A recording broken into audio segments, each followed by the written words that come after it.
Boa tarde a todos. Good afternoon for everybody.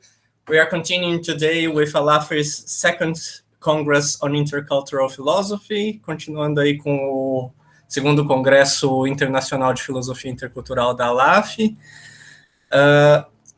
Eu acho que o ideal, se vocês estiverem de acordo, seria a gente seguir a ordem de apresentação que está aí no programa, né? I think it's best if we follow the presentation order of the program. So, with that said, I would like to begin with Yara Velazquez e CRUZ MALBOUISSON.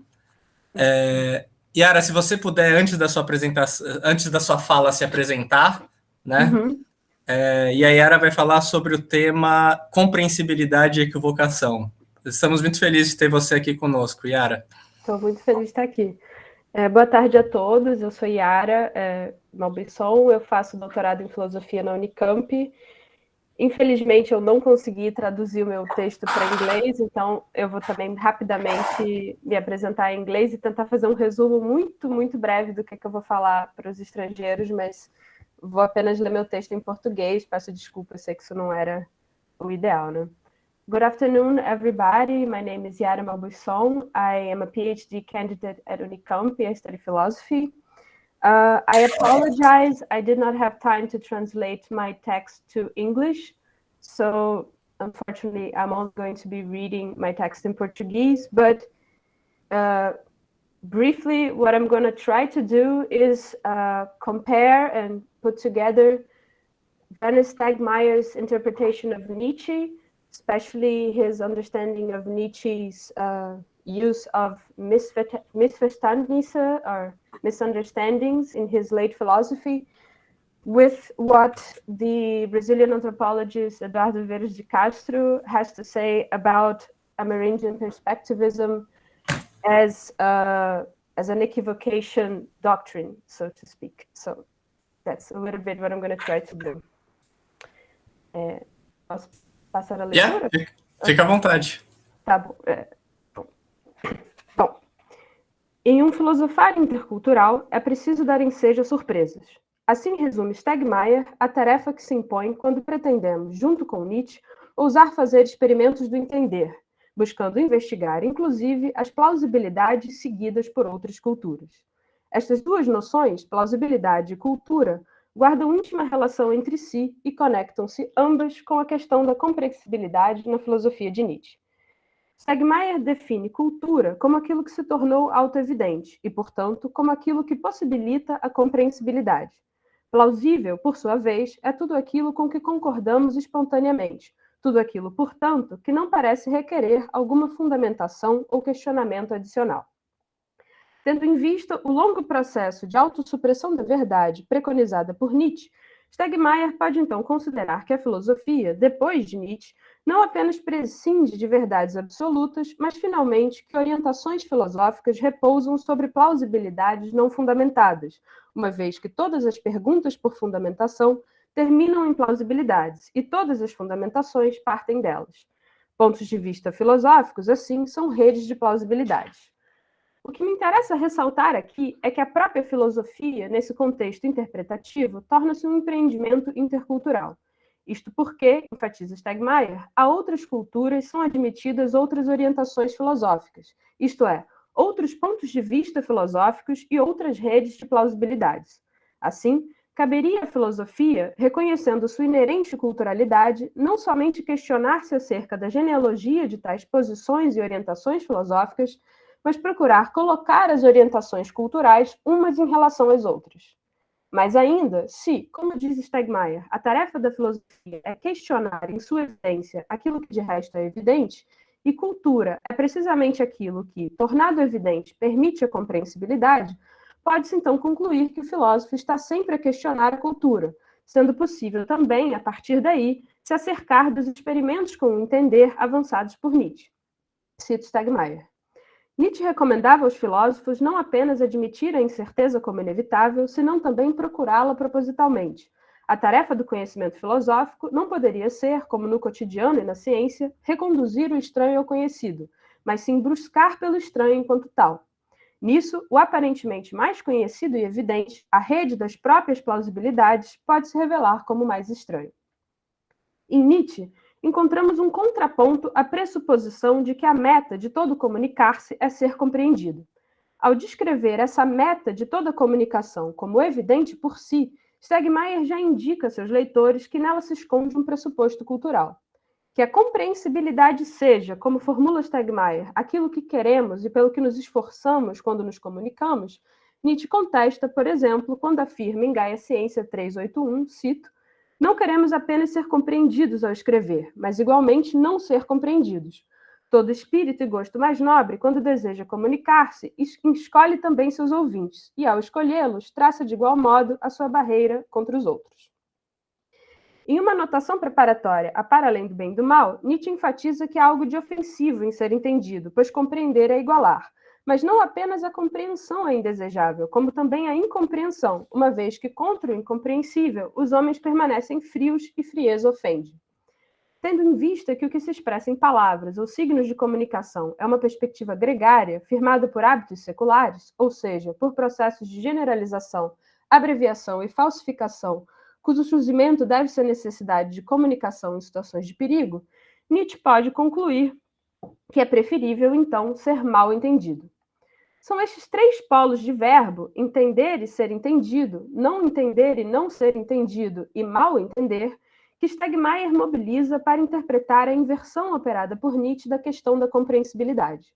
A necessidade de partilhar vivências internas e ter sua experiência em comum com o outro para poder entender e ser entendido por alguém é suficiente para rejeitar a possibilidade de uma compreensão universal e serve para elucidar também em que sentido é ofensivo ser compreendido. É reivindicado por um outro na compreensão o que pode apenas ser vivido por si mesmo. Compreender é atentar contra o respeito próprio daquele que se compreende, e, nesse sentido, ser compreendido pode mesmo envenenar e gerar ressentimento. Já o perigo de permanecer incompreendido é duplo, na medida em que, assim, pode-se ofender também o outro e gerar ressentimento alheio. Para Stegmaier, Nietzsche primeiro introduz o mal-entender como uma solução ética para esta aporia, quando recomenda que seja concedido aos bons amigos uma ampla margem de manobra e um espaço de recreação para o mal-entendimento. A amarração feita por Nietzsche entre condições do entender e do não entender e condições de vida comuns, entre a compreensibilidade e a comunidade, portanto, não se resolve em uma instância individual. Também o indivíduo apenas mal compreende-se, sobretudo quando julga compreender-se muito bem. Daí o erro dos erros de considerar o familiar mais cognoscível que o estranho. O familiar, diz Nietzsche, é o habitual, e o habitual é o mais difícil de conhecer, isto é, de ver como problema, como alheio, distante, fora de nós. De fato, sabemos que o próprio indivíduo é um erro, condições individuais de vida mudam incessantemente. Por isso, Stegmaier pode afirmar que a crítica nietzschiana incide não somente sobre a universalidade, mas também sobre a reflexividade do conhecimento. A possibilidade de compreensão de si mesmo não é um primeiro princípio, mas o primeiro problema da filosofia de Nietzsche. Nesse sentido, também a nós mesmos é preciso conceder margens de manobra para o mal-entender. Mal-entendido, finalmente, são tudo do que dispomos, uma vez que a inversão nietzschiana da compreensibilidade consiste precisamente na tese de que entender é mal entender. Stegmaier considera que o limite da margem de manobra para o mal-entendimento, concedida e reivindicada por Nietzsche, reside na exigência ética da probidade. É esta exigência, nascida no seio da própria tradição metafísica e cristã, que finalmente impediria a híbris do patos da verdade, qual seja, o esquecimento de que na comunicação entre indivíduos, aquilo que se compreende permanece, em último caso, incompreendido, e a equiparação entre um consenso bem firmado e uma compreensão verdadeira. Nós não temos mais a verdade, por isso a nova situação da filosofia, o que também significa não temos mais a compreensibilidade, apenas graus de mal-entendimento. Estranhar a rede das próprias plausibilidades, para usar novamente a palavra de Stegmaier, estranhar o ponto de vista filosófico europeu, como faz Nietzsche ao revelar a genealogia disto que foi tornado evidente na cultura europeia, resulta inevitavelmente nesta inversão. Não se pode ser nem universalmente nem univocamente compreendido, assim como nada é incondicionalmente evidente por si, embora algo possa ter se tornado evidente sempre em uma determinada circunscrição, isto é, dado algum condicionamento. Nesse contexto, convém lembrar a noção de círculos de cultura, utilizada por Stegmaier também para descrever os aforismos de Nietzsche. Cito: pode-se falar, então, em círculos de cultura, nos quais a maioria das coisas é evidente por si, nos quais há, comparativamente, poucas surpresas. Eles são círculos na medida em que são limitados por horizontes, nos quais termina, a cada vez, o entender evidente, e então se inicia o não entender. Horizontes, continua Stegmaier, não podem ser ultrapassados ou fundidos, mas é sempre possível estendê-los e deslocá-los, e, desse modo, ampliar e estreitar círculos de cultura sempre sobreponíveis de múltiplas formas uns aos outros. Ao considerar que os aforismos nietzschianos traçam círculos de cultura nos quais margem de manobra para o mal entendimento são concedidas a leitores rudes e sutis, Stegmaier pretende não apenas indicar o caráter nunca definitivo e conclusivo do pensamento de Nietzsche, mas chamar a atenção também para o modo como operam seus experimentos do entender. Cito: eles surtem efeito por meio de surpresas, não por meio de fundamentações. Fundamentações Nietzsche fornece, em geral, somente onde elas são surpreendentes, como forma de, através da reflexão, surpreender.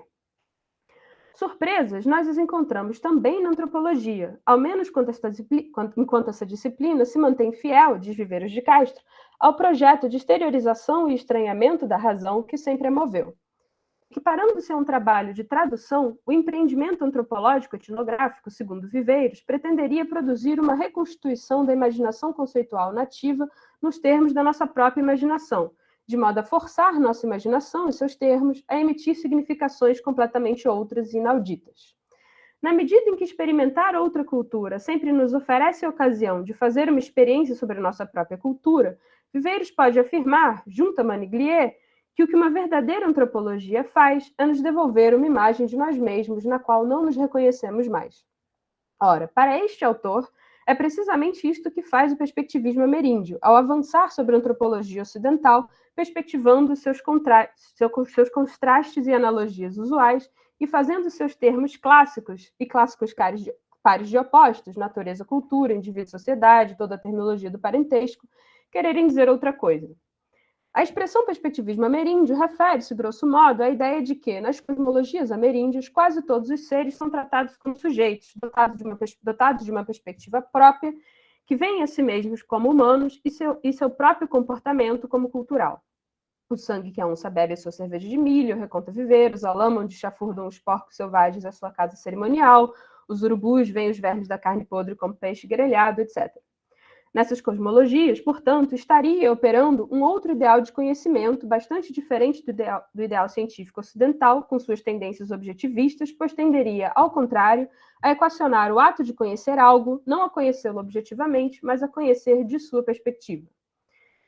Segundo Viveiros, no pensamento ameríndio, o lugar da diferença perspectiva é o corpo. Assim, se a onça vê cerveja onde vemos sangue, é porque seus corpos diferem dos nossos. Nesse sentido, escreve Viveiros, os regimes ontológicos ameríndios divergem daqueles mais difundidos no Ocidente, precisamente no que concerne às funções semióticas inversas atribuídas ao corpo e à alma.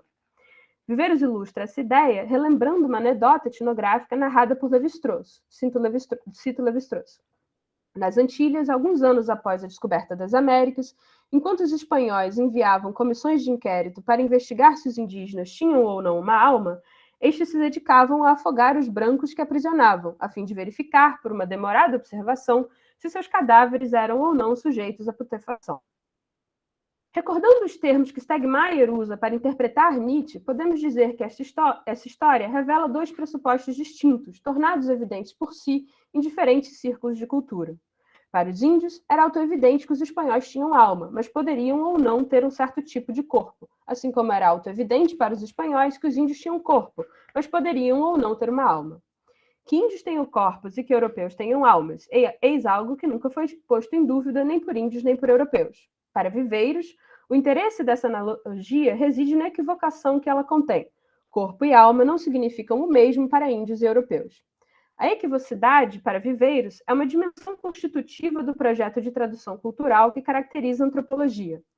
Distinta da noção de falsidade, uma vez que o oposto do equívoco não é a verdade, mas sim o unívoco enquanto afirmação da existência de um significado único e transcendental, A equivocação é pensada por viveiros como condição limítrofe de todas as relações sociais, dentre as quais as relações interculturais são apenas casos extremos, nos quais os jogos de linguagem divergem maximamente.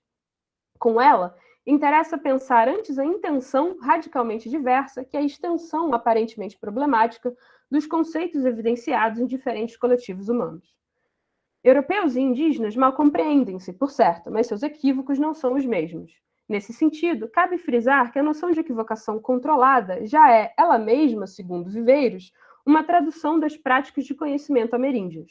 Ela seria a contraparte epistemológica de um regime ontológico no qual a humanidade, cito, não constitui uma constante autônoma, mas antes a variável de uma função, isto é, um ponto de vista que pode ser assumido por qualquer espécie. Por alocar a diferença perspectiva no corpo, o perspectivismo ameríndio é também um multinaturalismo. A imagem de linguagem que ele evidencia não poderia ser mais diversa daquela expressa na premissa de que a compreensibilidade é sempre a meta de toda comunicação.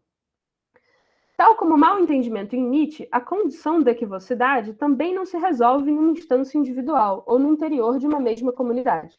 A perspectiva comum que faz com que eu e meu vizinho enxerguemos conjuntamente sangue, onde as onças conjuntamente enxergam cerveja, precisa ser, tanto num caso quanto no outro, continuamente produzida.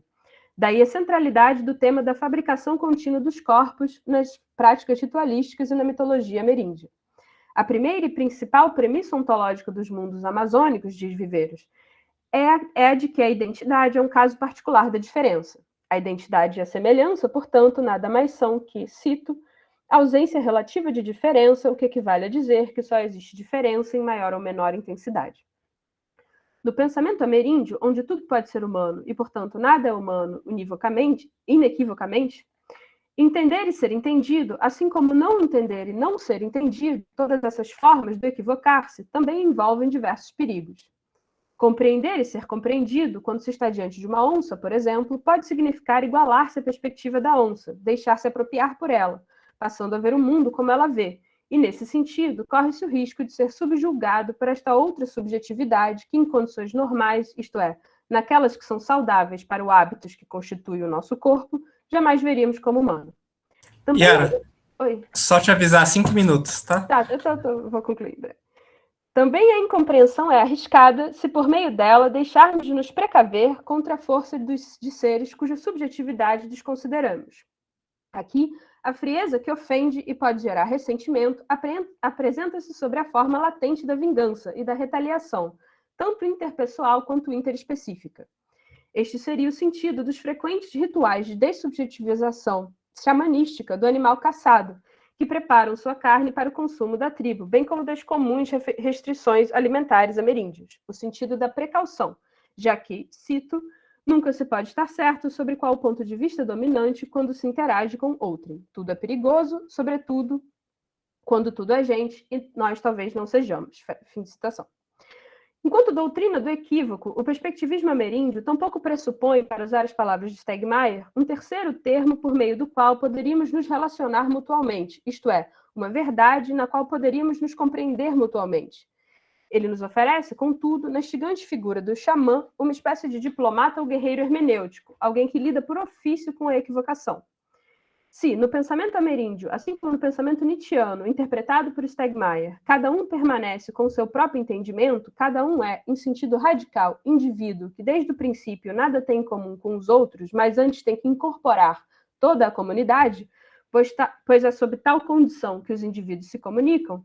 No mundo indígena, o xamã é aquele que é capaz de incorporar, mesmo que provisoriamente, mais comunidades. Ele tem mais olhos, conhece a partir de mais afetos, se comunica com mais subjetividades, é forte bastante para isso.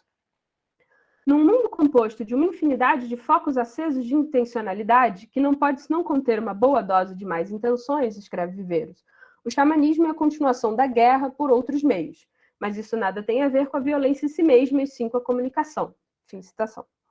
Enquanto o Ocidente tradicionalmente esforça-se, pelo menos em discurso, pela compreensibilidade comunicativa, o problema clássico da humanidade é a falta de comunicação, se nos comunicássemos tudo sairia bem, zombas e viveiros, os índios tenderiam a dizer exatamente o oposto. O problema é antes excesso de comunicação.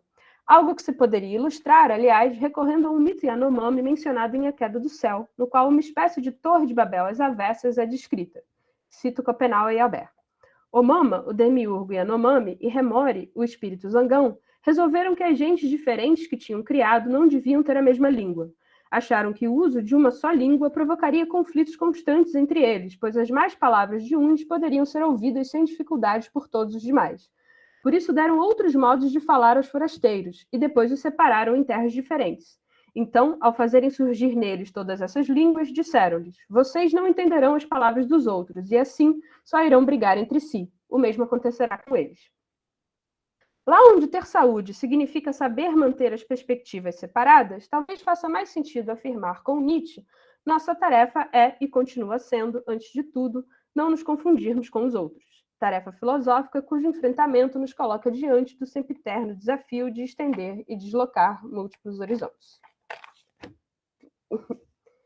É isso. Legal. Muito obrigado, Yara. Uma pergunta que eu quero fazer para vocês em relação à mesa é se vocês preferem que as perguntas sejam feitas logo depois da comunicação de vocês ou ao final, todos juntos, né?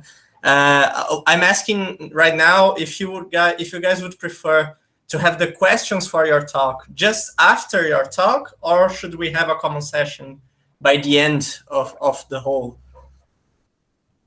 What do you guys prefer? Tem alguma preferência, Yara? Para mim, tudo faz. Talvez todo mundo junto. Right after the talk, I would suggest. Pode ser também. Okay, well, since we have one preference here, one perspective, so to speak, I think we can do it after the talk then. So, alguém tem alguma pergunta, algum comentário em relação à apresentação da Yara? Anyone has questions or comments for Luana and Lucas? Wow, that was quick. So, Luana, por favor. Eu vou tentar manter minha câmera. Vocês me escutam? Sim. Sim. Eu vou tentar manter minha câmera ligada rapidinho, mas eu tô na casa hoje dos meus pais, almoço de família, aniversário da minha mãe, então nem sempre eu vou conseguir deixar ela ligada. Eu queria que a Yara repetisse, se possível, a parte em que ela está falando sobre sujeitos radicais. Ela fala sujeitos radicais são uma espécie de ponto de partida, e depois ela fala que o xamã é um grande hermeneuta, né?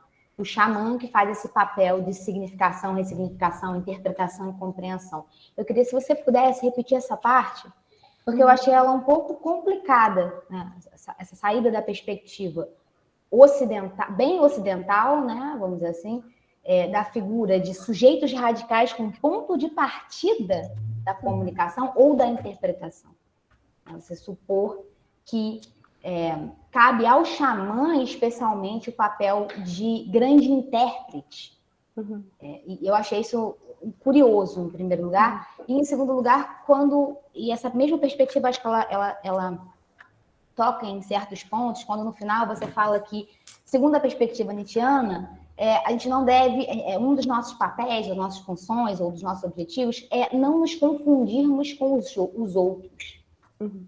E isso eu acho uma coisa também importante, porque marca de novo essa ideia um pouco de sujeito ou de indivíduo que está nessa dinâmica de diferenciação ou identificação, né, assim, que é a perspectiva do Viveiros, né, bem claramente, mas que ele até coloca questões, mas que ainda é a perspectiva dele. Eu não sei até que ponto ele está enxergando isso em outras perspectivas também, que esse é o ponto de partida, essa individualidade, essa subjetividade característica do pensamento, vamos dizer assim, ocidental, entre aspas, né? Então, se possível, se você pudesse reler essa parte, só para eu ver se eu entendi corretamente. Eu estava aqui anotando, mas eu não fui rápido o suficiente. Estou com a canetinha, então não fui rápido o suficiente. Obrigada.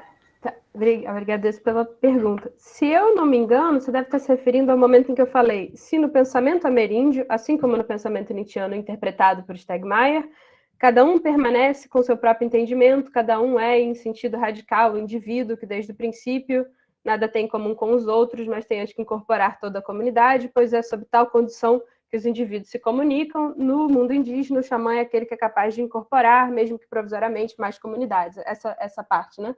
Imagino.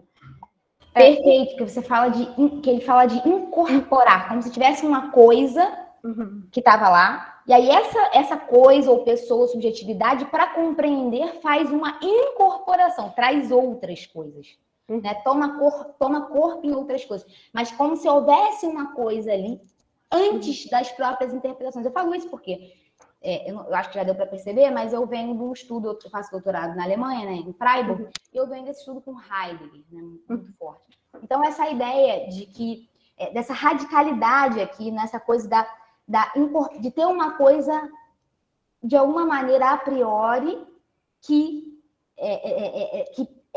onde as interpretações acontecem, né? As interpretações acontecem no corpo ou numa consciência. Então, assim, como se tivesse alguma coisa a priori, as interpretações ou incorporações fossem posteriores, né?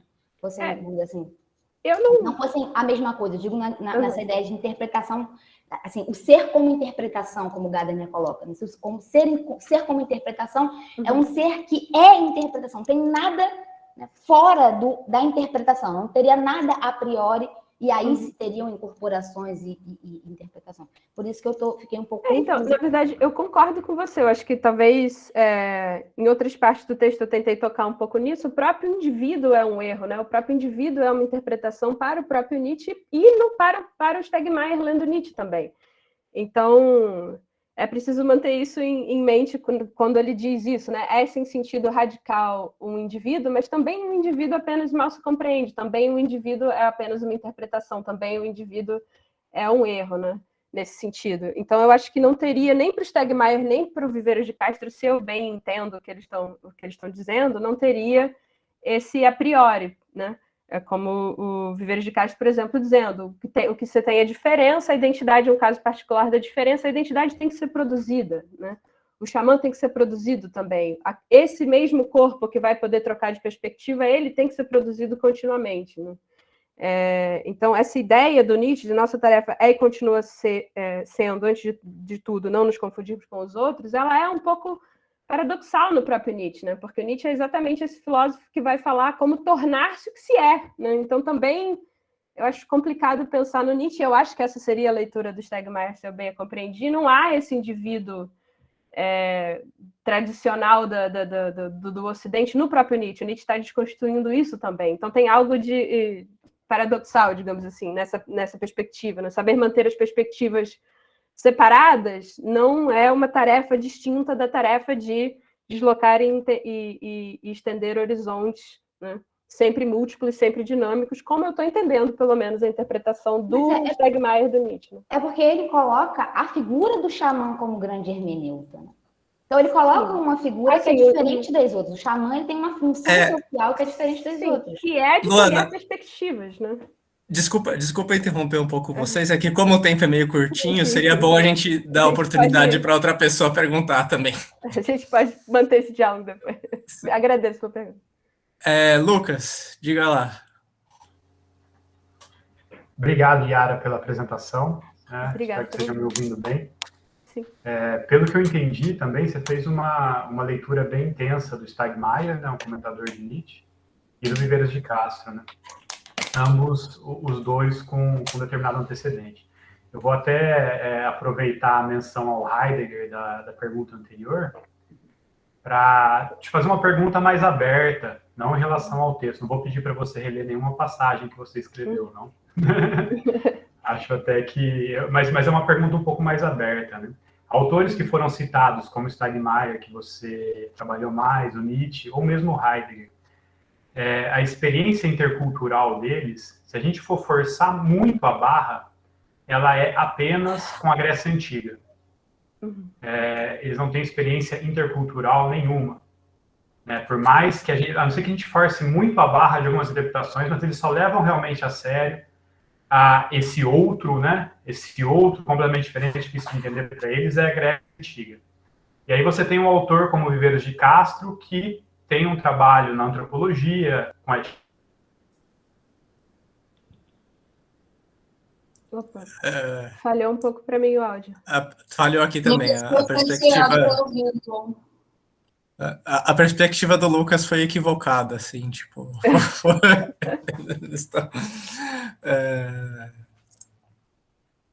Ixi.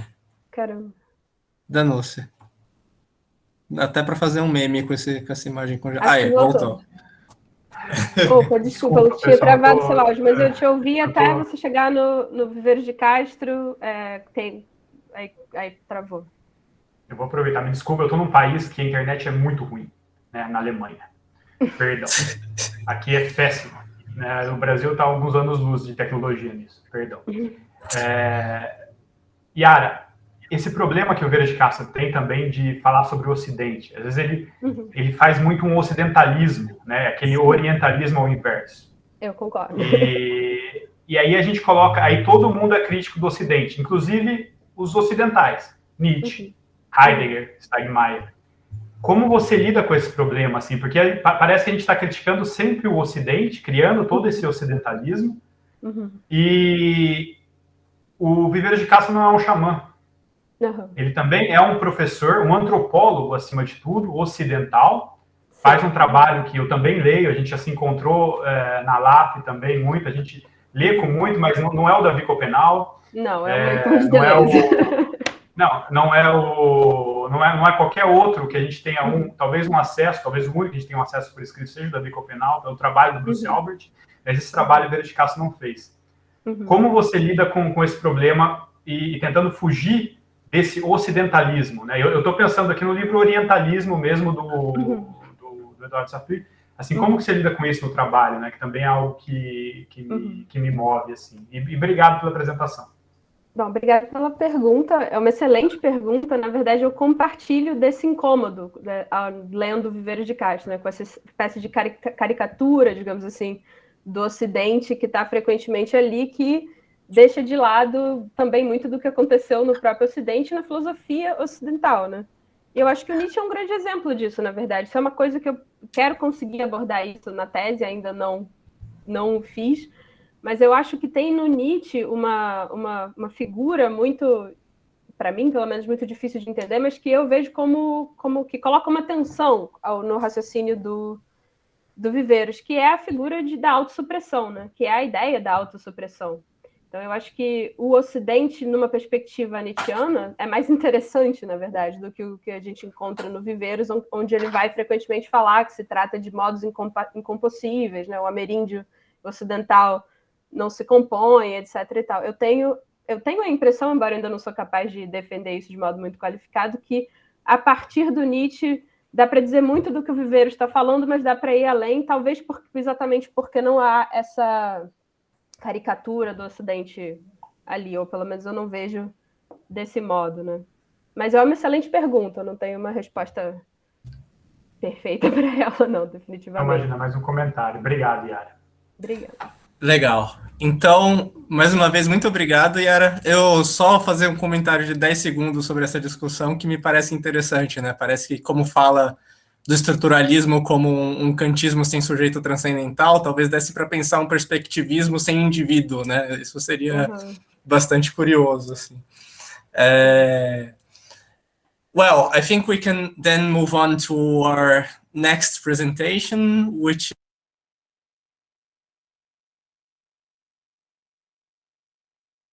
You're mute. Está sem microfone. Oh, God, I hate when that happens. Anyway, we can move on to the next presentation with Lea Cantor and Josh Miller. And they're going to present a talk about the myth of Western philosophy, a longer history of interculturality. And it seems very appropriate, given the last question. If you guys can present yourselves very briefly before you give your talk, that would also be great. It's great to have you both with us here. So please, feel free to begin.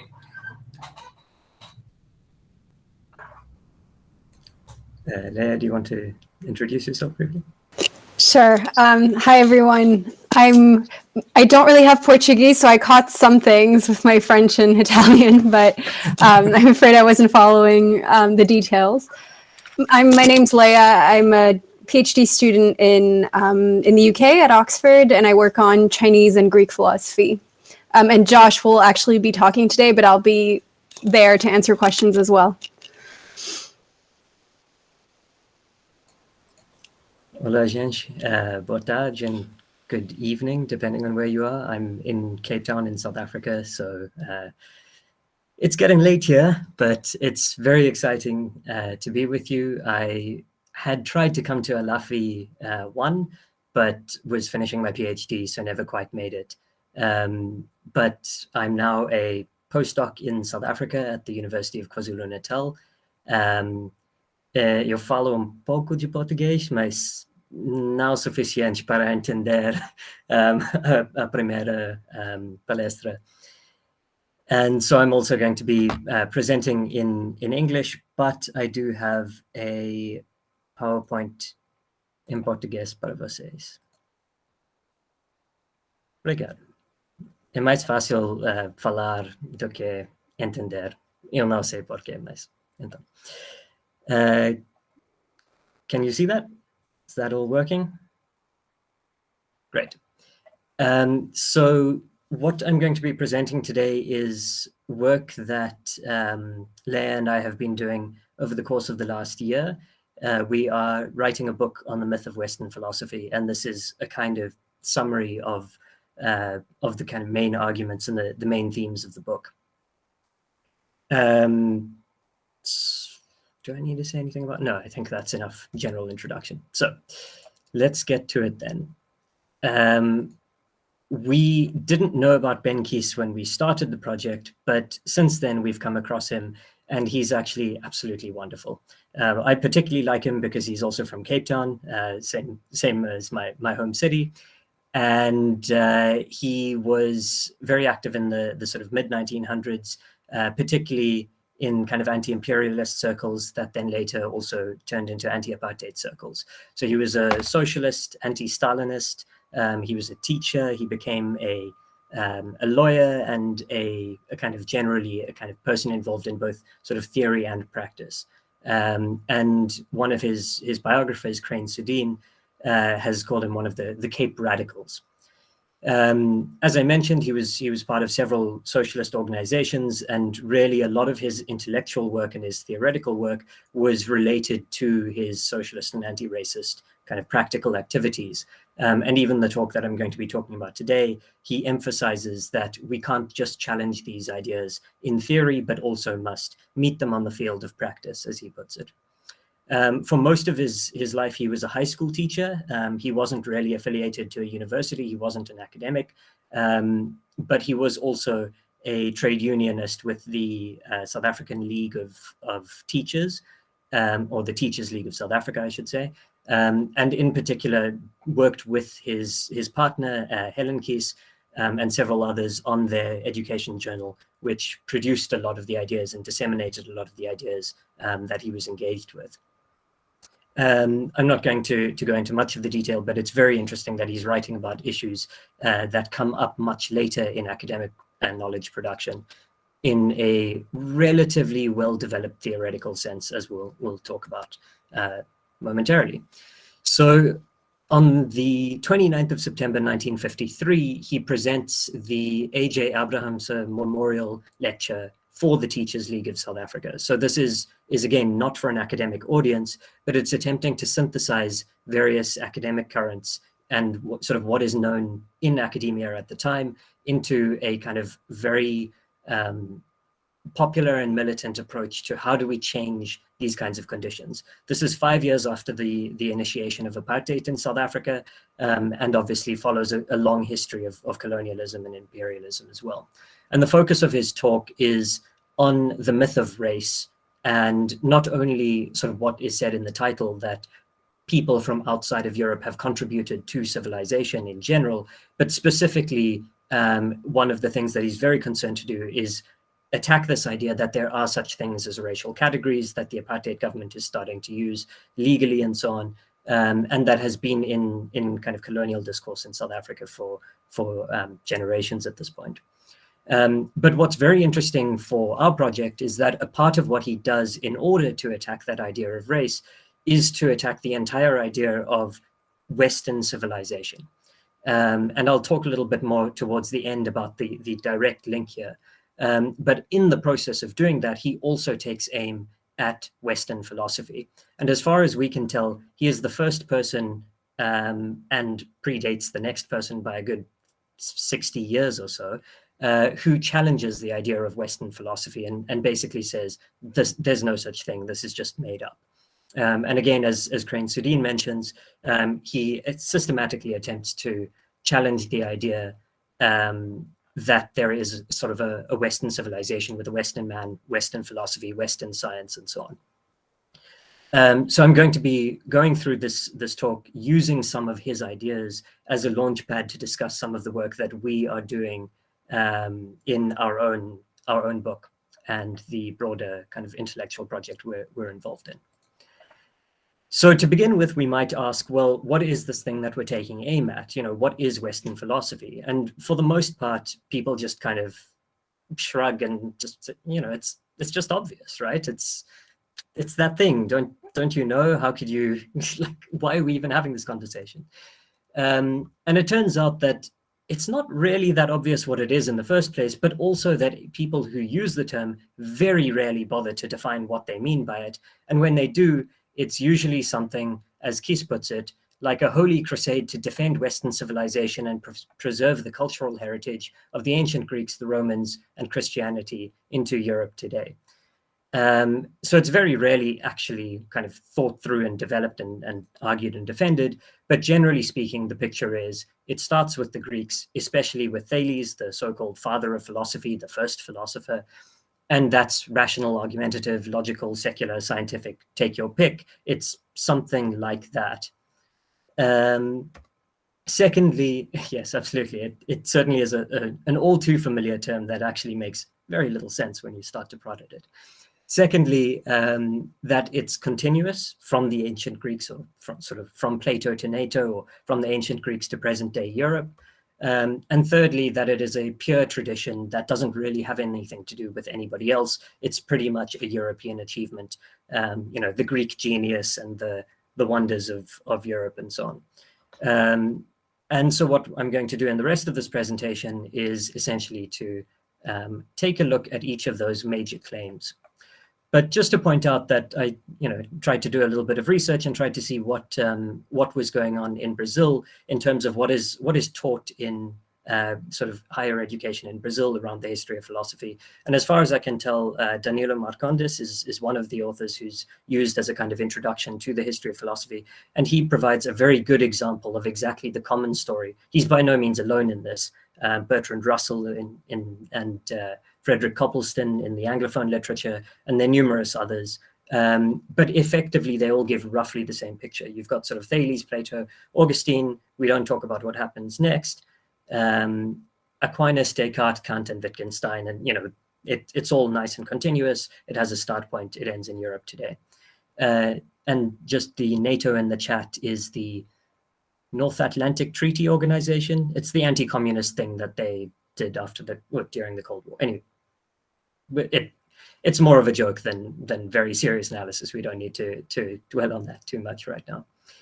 But it's yeah, part of the idea of the West. So if you take a look at a graph or a sort of mapping of it like this, immediately you might have a couple of questions. And I should mention that Lea did a lot of work in putting this visualization together, which I think is extremely helpful for seeing what these kinds of narratives actually look like when you sort of take them seriously and look at who they talk about and sort of who pops up and where they are kind of mapped out. So already you might have a couple of questions. One question, for instance, is, well, if we do take the Greeks as the start, are they really the West? Because as Kies puts it, the parts of Europe most advanced in civilization were those nearest to and closest in contact with Egypt and West Asia. And talks about in philosophy specifically, it's equally true that the roots were in the East, outside of Europe. So even on the kind of Greeks' own point of reference, there's a lot of indebtedness to sort of Asia and Libya, as they called it, or Egypt and so on. And it's not really clear that we should take them kind of obviously to be a part of Europe, and certainly not to be a part of the West, at least the sort of earliest Greeks in Miletus, which is present-day Turkey. Okay, so maybe there's some kind of argument that you can say, well, it doesn't really matter, that's just sort of a little bit of semantics and so on. But there might be other reasons why we might think of this story as being a little bit dubious. For instance, what's going on just before then? So prior to Thales, who's supposedly the first philosopher, what happens before then? And there are numerous examples. So Mark van der Meerup has written some very good work recently about particularly epistemology in ancient Babylonia, which obviously predates the Greeks. And there are several other examples. But let's say that you're utterly pedantic and you just want to look at textual evidence with precise definitions that match what Western philosophy sort of tells of itself today. And one of those things is, well, you know, it's all about the words, the sort of Heidegger thing of it's Filosofia, it's Greek, the name itself tells you what it is. You know, we don't get lovers of wisdom in any other tradition, except that we certainly do. For instance, in ancient Egypt, there's a wonderful description and textually documented evidence that Lewis Gordon has recently published on, which basically gives you a really, really good definition of a philosopher as a lover of wisdom. And there are some other people, whoops, that's a bit too far. There are some other people recently who have also shown that there is words in ancient Egyptian script, like merek, the one who loves knowledge or the one who loves reason. And that might give you a sense that actually there's something very much like philosophy that we would really want to call philosophy going on just before then. But let's say again that that's not good enough for you. It still doesn't use, you know, it's not sufficiently argumentative, or it's not sufficiently secular or, you know, rational, or whatever the case is.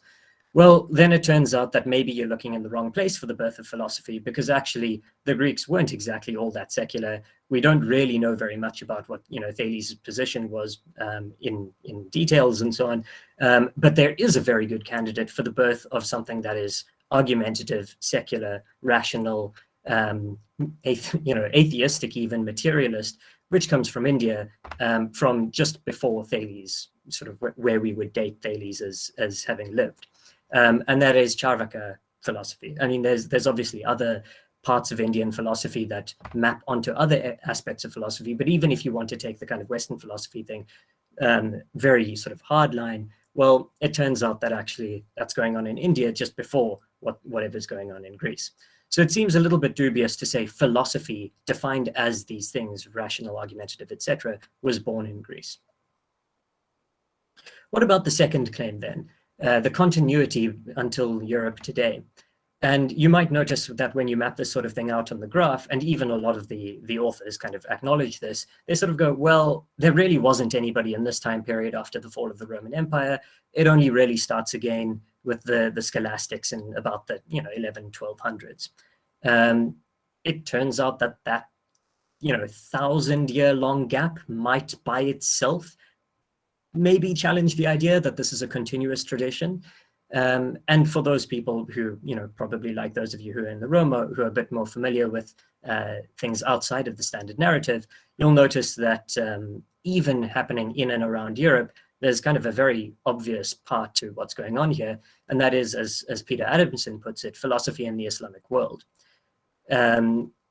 So if you wanted to look at continuity at all, it turns out that what was going on in the Middle East, North Africa, the Iberian Peninsula, but later on, is actually much more continuous with the Greeks, the ancient Greeks, than what was going on in Europe at the time. So this, is a map. It's not philosophy, but you can see that there's a sort of center around the Arabian Peninsula. Over here in the middle, you can see Africa with various areas that are kind of known in Africa, which I'll come to in a moment, as well as what was known of sort of India, Tibet, China, and so on. Europe is there, but they're kind of irrelevant and a little triangle off to the side. They're not really a big deal at all. It's worth noting that there were extensive trade routes throughout, kind of particularly down West Africa and the East African coast. I'll come back to this a little bit later, but the point is that, you know, philosophical interactions, as well as other trade relations, interactions, and so on, weren't simply kind of the Arab world cut off from everything else around it, and did also extend into Europe, as we know from significant philosophers who had influence for literally centuries afterwards in Europe itself, like Ibn Rushd, also known as Averroes, who lived for most of his life in Andalusia, you know, Spain, being a part of an Islamic caliphate at the time, but having a long-standing influence, as I'll discuss more in a moment. So if there was any kind of continuity, even in Europe, particularly with Greek philosophical traditions, it's not the story that you generally get told that is highly Eurocentric. But then we might ask, well, okay, but it's still, there's, you know, some kind of thing about, it's still us, the Europeans, and our history and our tradition and so on. It's not those other traditions somewhere over there. One of the recurring themes for Ben Kies is to show just how mixed up people and ideas are. And he keeps returning to the idea that since ancient times, people have moved, had children together, exchanged ideas in various ways.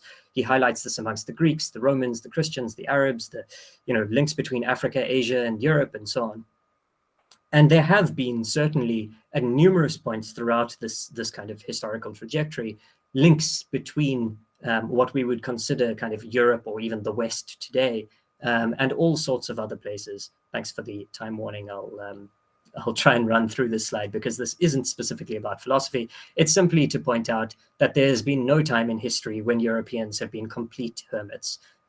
Even, you know, dating to the kind of time of the Roman Empire, there are obviously links to India and China, trade routes and so on. This map I happen to level. I'll dwell for a moment on this, partially because it not only shows the kind of sort of Islamic world and so on, but it was an Arab geographer who was working for the King of Sicily at the time, who also included, you know, India, Sri Lanka, China off to the east, as well as various parts of Africa, Europe as it was known at the time, and the UK as a teapot, which I just think is a wonderful contribution to our knowledge from that time. It might be a little bit small, but hopefully you can see it up in the top left there. We also know that, again, you know, there has never been a time when people have just been sedentary and just sat by themselves, twiddled their thumbs, and you know, thought about life in their armchair alone. This map is particularly nice because it uses European map-making knowledge at the time, shortly after the Columbian voyages, so-called of discovery / early colonialism, and includes in the top right here, Africa, Europe, and Brazil.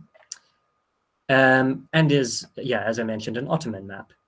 So again, people are transferring and sharing information across numerous sources, this being a map co-produced by Chinese and Italian mapmakers and scholars from 1602. So that's just to give a sense. Again, you can see all of the red markings along the bottom. There has never been a time where Europe has been totally cut off and so on. But what does that mean for philosophy itself? Does that, you know, it's one thing to make maps. Does that mean that philosophy is also doing the same kind of thing and sharing knowledge? Well, it turns out, yes. Greece and Babylonia, Greece and Egypt, Greece and India and Buddhism, just to, you know, go through the highlights of what gets counted as sort of Western philosophy. There's obviously a huge amount of interaction in the Roman period. And then also, like I alluded to earlier, the impact of Islamic thinking on Renaissance and early modern Europe into the Enlightenment as well. Ibn Rushd, as I mentioned earlier, as well as by the time of certainly the 16 and 1700s, a huge influence from India and China into European thinking, and continuing obviously till the present day and the kind of current versions of intercultural philosophy. And so what I'd like to, I don't think I'm going to have time to talk about this in detail, but I'd like to think a little bit about intercultural philosophy in a slightly different way. So the longer history of it, not always a very pretty history or a very wonderful one that we want to embrace, but to recognize and acknowledge that interculturality of some variety has been around for a very, very long time, particularly in Europe. And so they're the ones that, we might be more familiar with today, the kind of comparative fusion or world philosophy, the dialogues and polylogues that intercultural philosophers talk about. But again, these have been happening throughout history as well. And I think that it's very important to bear in mind that there are a whole lot of kind of maybe less savory versions, but other versions of thinking in kind of between cultures or between sort of geopolitical units and so on, that have been present throughout sort of history. And one version of it is an interpretation of what other people are doing. So trying to figure out, well, how does what they do map onto the categories we have? Calling people in India Epicureans and atheists and so on isn't very accurate, but at least it's an attempt to engage interculturally of some variety. The only one that I think is really important to mention is the counterposition, and that is simply that people have at certain times theorized what is it that we are trying to do? How do we understand, the state and sovereignty? And in part doing so through this kind of radical other, the Amerindians or the so-called savages that are encountered by Europeans in the Americas, for instance, being a constitutive part of how, for instance, social contract theory has been developed. So just to sort of wrap that up, it didn't exactly, philosophy didn't exactly originate with the Greeks. It isn't exactly continuous to present day, certainly not in the way that people usually describe, and it's not an unmixed sort of pure tradition. The last thing that I want to point out is that in addition to this being sort of wrong, it's also important to note that the idea of Western philosophy itself is a very recent construction. So this is a Google Ngram map for how often has the term Western philosophy been used in English, and you'll see that until the 1940s, practically not at all. Prior to the 1900s, it basically didn't exist, and it was only really from the 1940s onwards. The same kind of pattern applies for Spanish, French, German, Russian, and even Chinese. Unfortunately, they don't do Portuguese engrams. But this idea of Western philosophy or Filosofia Occidental only really happens from the 1940s. And so I want to sort of end on a note that Ben Kies talks about right at the start of his talk, which is, what is this Western civilization thing that we've kind of come into contact with that people are talking about? And Kies's argument is that this idea of Western civilization is the victors of World War II. So essentially the British and the Americans recasting the Nordic Aryan myth of racial superiority. So it's the idea of a kind of racial pseudoscientific version of who the whites are, who the Aryans are, recast in the post-World War II era into an idea of Western civilization that has its sort of racially charged superiority kind of idea of Western philosophy alongside it. And I think I'll end on that note. So that is a good reason to be very skeptical, at very least, of the idea of Western philosophy, and hopefully to think a little bit differently when it comes to intercultural philosophy and not use the term quite so in quite such a reified way. Thank you.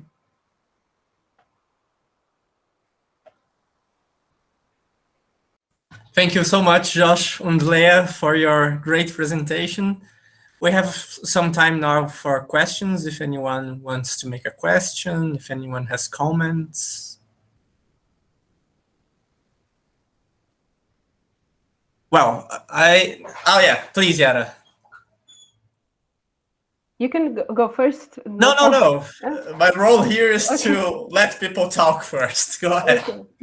Well, thank you very much for the presentation. It was very good. I look forward to reading the book you both are writing.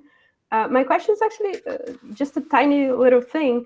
I see very frequently in some authors that are critical of the so-called Western philosophy, a sort of almost equivalence in between what they consider to be modernity and Western philosophy. So my question is whether you're going to address that particular concept of modernity in this almost interchangeable way in which sometimes people like Latour or even Viveiros de Castro as well uses Western philosophy as almost the same as modernity specifically, not necessarily modern philosophy, although also modern philosophy, but modernity. But that's all. Thank you for the talk. Thanks. Shall we take a couple of questions and then we can respond? Sure. If you want to, we can do it like that. So Amanda? I was thinking how I can make a comment, but I just wanted to say thank you for the presentation, because I just wrote an article about, it was an introduction about Japanese philosophy and how can we define Japanese philosophy.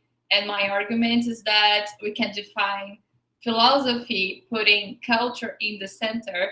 And I talk about this point you brought up, so it would be very useful for me to read your book before.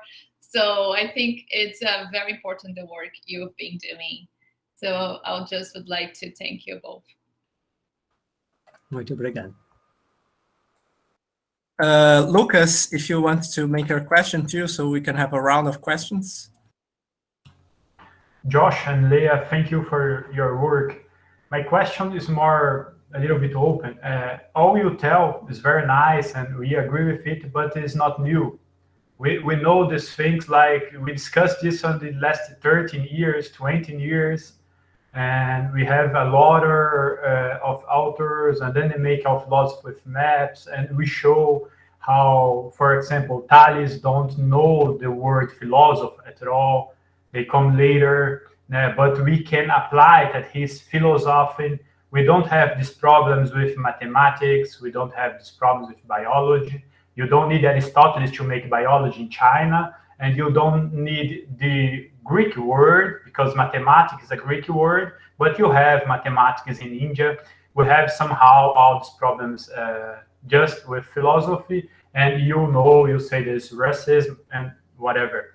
I just know when a little bit strong with Brazil, because you choose a very bad book. We have on them. That was really my big question here. That's the problem. We forgot maybe the people that make a good work, because this book, I was teacher in Brazil. I never chose this book from Danilo Marcondes because you have so much better material in Paraná, and another didactic books. The book from Marilena Chauís feel better than Danilo Marcondes, and another project, so 20 years ago. But I know when you search from outside, we find this establishment things. There is the point. We talk about this in the last 30 years, in the last 20 years. Western philosophy is not. We have this manifesto multicultural from Van Orden. We have a lot of how you can change, for example, the curricula in the universities, because it's not enough just to show this and say it. Because if we go now, like Amanda, for example, just to study Japanese philosophy, we stay in Brazil just with professors in the Western philosophies. My question is, I understand what you're showing is really to say Western philosophy is not really so much special, but we know that in the last 20 years, in the last 30 years. But how you think how you could change? How can you change the philosophy university, that we can then have jobs when you study Nishida and you study Chinese philosophers or whatever? And, did you have an idea? I am open. Maybe it comes something new from South Africa. And thank you. Lucas is looking for a job right now. Who is not? Who is not, Amanda? Who is not? Who have a professor here? Every day we wake up Brazilian, basically. So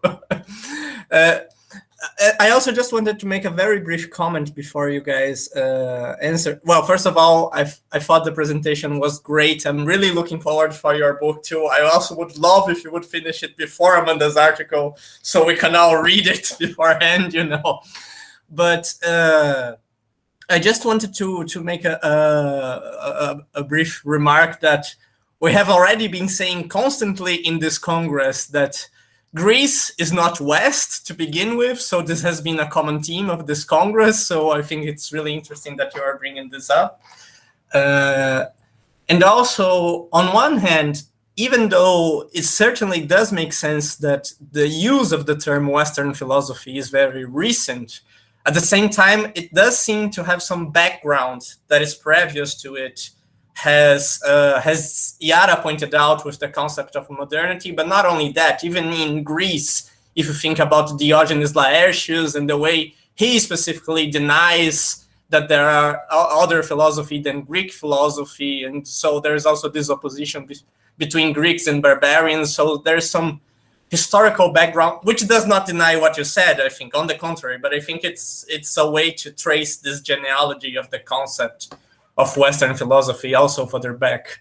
And also, I think you guys probably will also mention that, even if it didn't appear, but I think Judaism is also worth mentioning, like Judaic philosophy, also in the context of German idealism, for instance, it plays a very important role, but those are just the comments I wanted to make. I really loved your presentation too, and if you guys could send us your book, publish it tomorrow, that would be great. Thank you very much.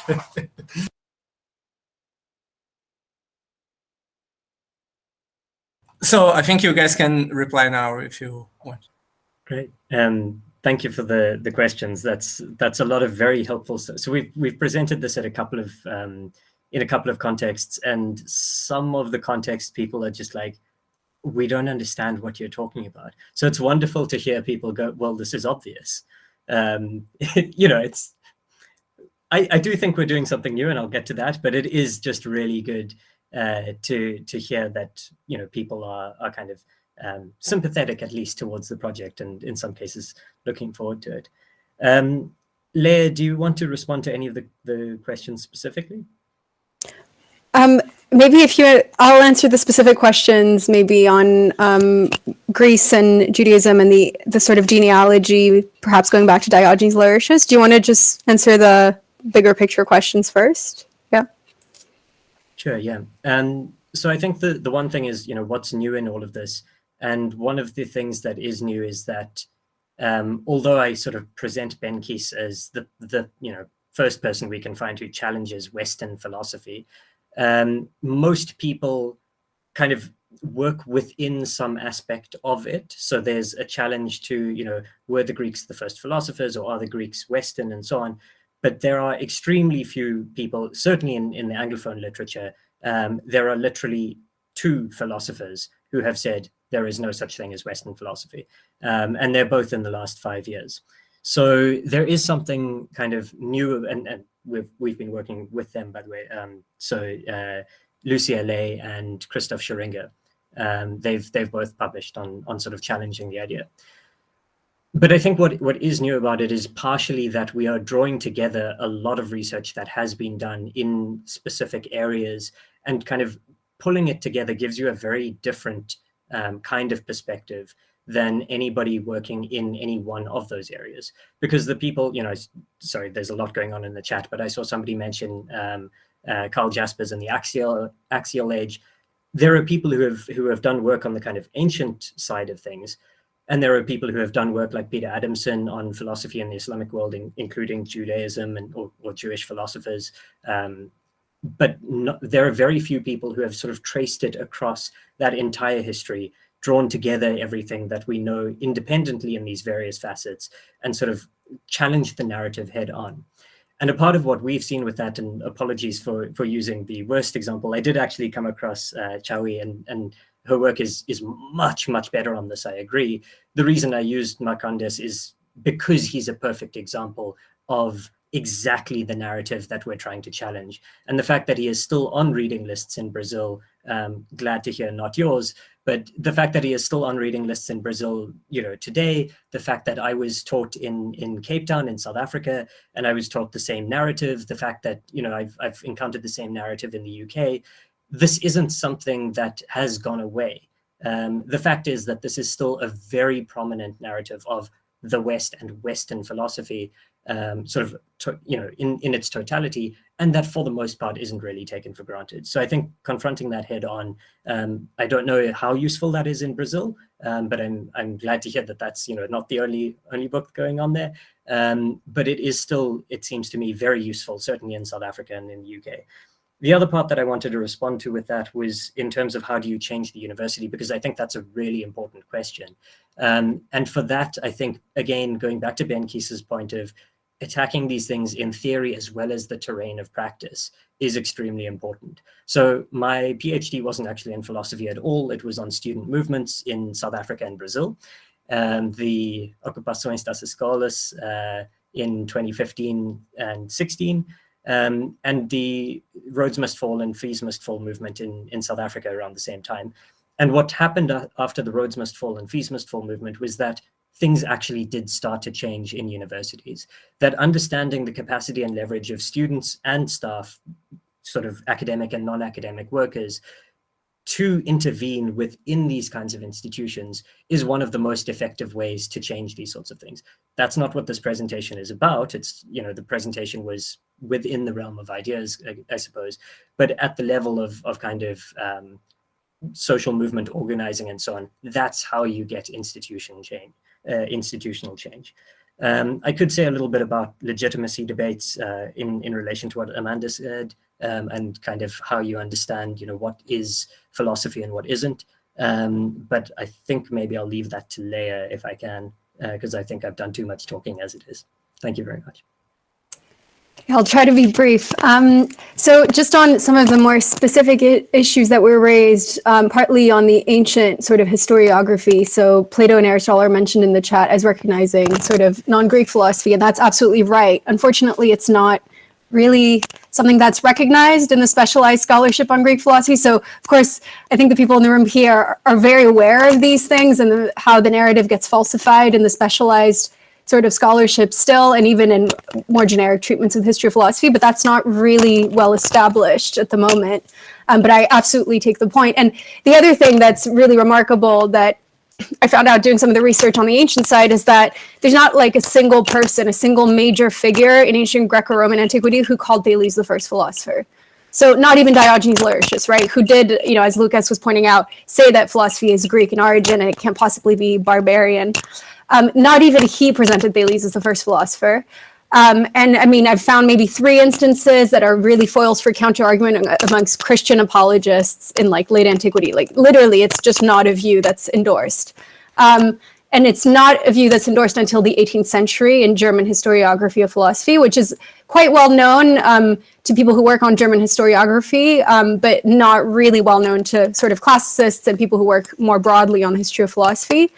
So this is where I think Josh and I have kind of started focusing our attention in terms of the historiographical issues and sort of where does this Western philosophy idea come from?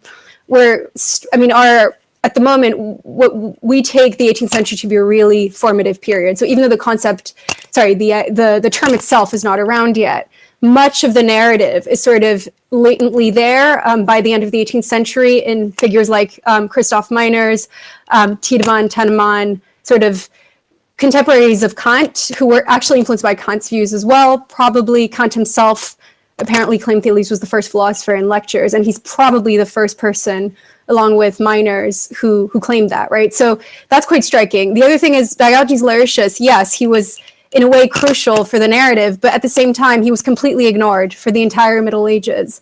Even though he was crucial as a source for ancient biographical accounts of the Greeks, Greek philosophers, his whole thing about the Greeks having initiated philosophy was just ignored until the 18th century. So that's one of the remarkable things we found in tracing sort of the narrative. So that's sort of on the Greek side of things.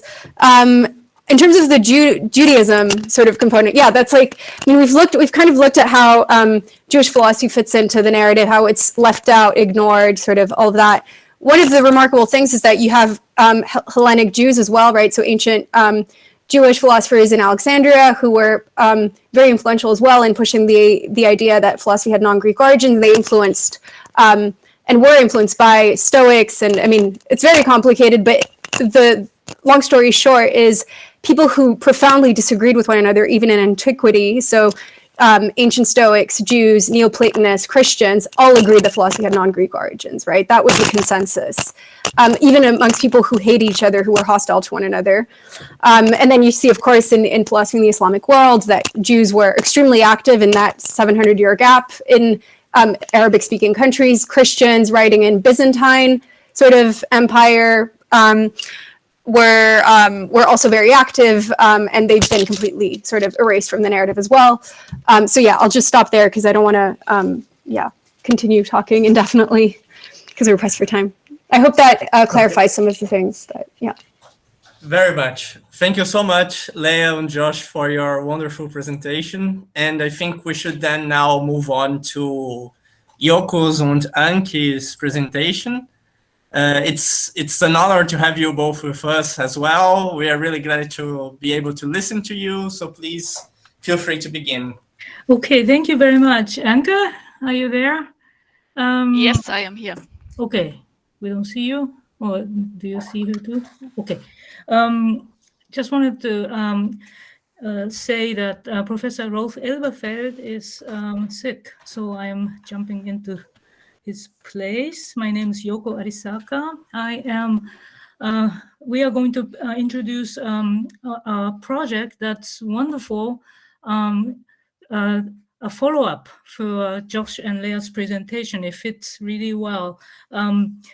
Just to, for my person, I am in Hildesheim since 5-6 years, and before that I was teaching for 10 years at the University of San Francisco, and I was active in these diversity initiatives in among the APA, and that's one of the things I deal with. I also do phenomenology, philosophy of race, feminism, as well as the United States. The philosophy scene was being diversified, and I was part of the committee members at the APA involved in really opening up the field of philosophy that's just really famous for being completely Eurocentric. So Anke, would you like to introduce yourself quickly?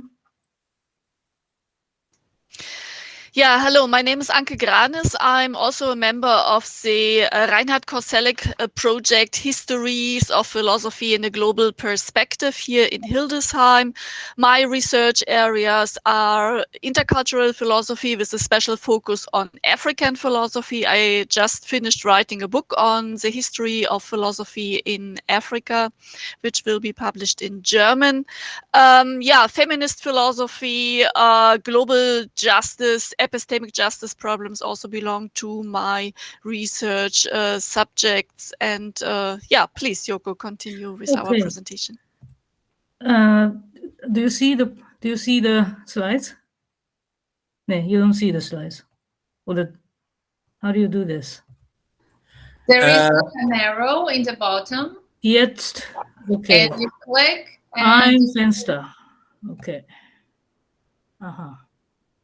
Oh, where's my fenster? The second option is better. Mm-hmm. Present a window. Tab. Aha. Moment. How come I don't see my... Moment nochmal. It has to be open your computer first. Yeah, but I don't see my PowerPoint as one of the one of the choices. Fenster? Nee, Fenster nicht. Hä? How do you share your PowerPoint? So you can choose, maybe it's easier if she shares the whole screen, I guess. So I mean, you click this icon here with the square and the arrow, yes? Wait a minute. And then you can choose the first or the second option. Probably easier if you choose the first option here, the whole screen. The whole screen, yeah. Yeah. And let's see what happens. And have you clicked it? Because if you clicked it, I clicked it. A moment, whole screen, and then. Do you see the PowerPoint? No, not yet. But you know what? If you want, since you are going to talk, Anke could send me the PowerPoint and I can share it for you guys. Okay, that's about. Yeah. Okay. Well, I can share it too. Online. I didn't expect this problem.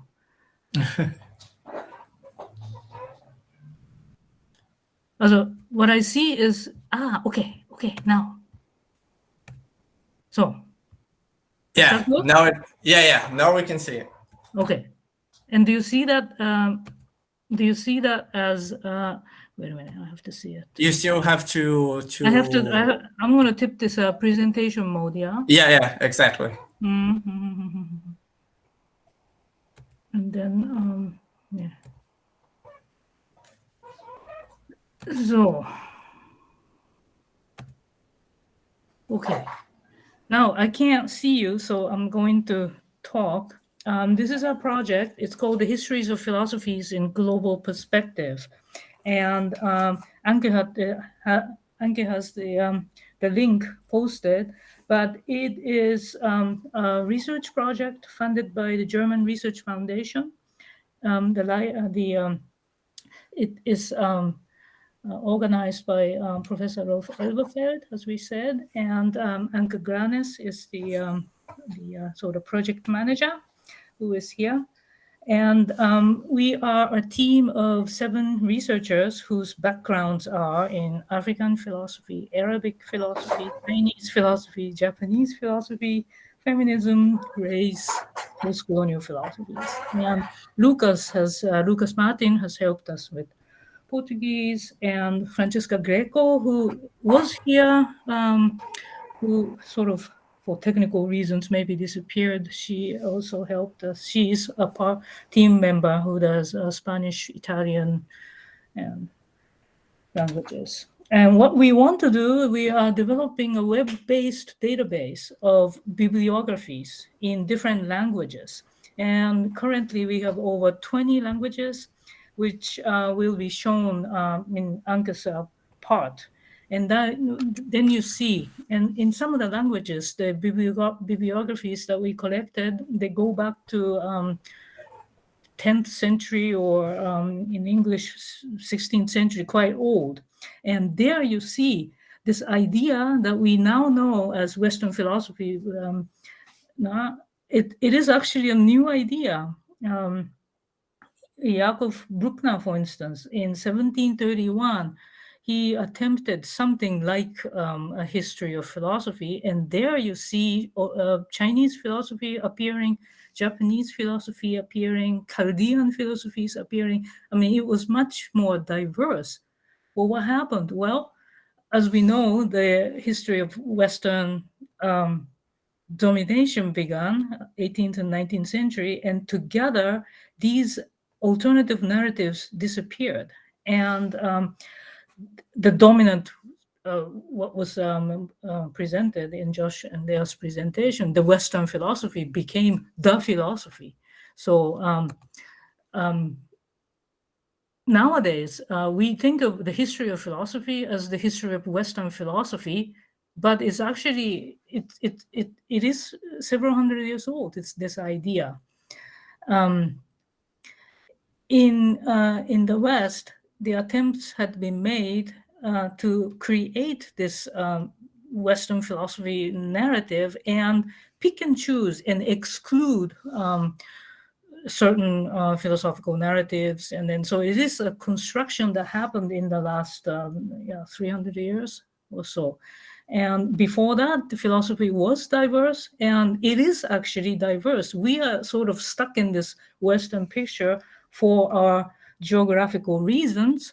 But in fact, if you look at the history of the philosophies written in Russian, if you look at the histories of philosophies written in Arabic, if you look at histories of philosophies written in Chinese or the Japanese, you see that, wow, they just have a completely different conception of the history of philosophy, which means then we need to rethink, what do we mean by philosophy? Because in different cultures, we of course use the term for hundreds of years and apply that to talk about the history of philosophy and create historiographies of philosophy, right?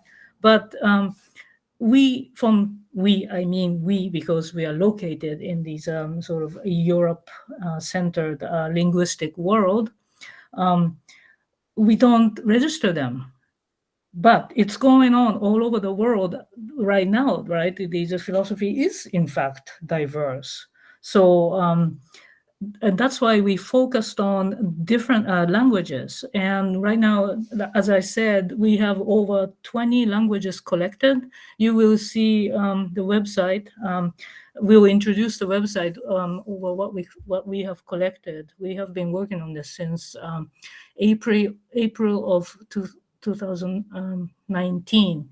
And so anyway, so our project is language-based. We collect bibliographies on the histories of philosophy from different languages and historical periods. And maybe to make it concrete, Anke, would you like to start showing some of our website items? I will end my Freigabe. Yes, thank you, Yoko. I also would like to share my screen. We're so In case used to this Google Meet. We are not used to Google.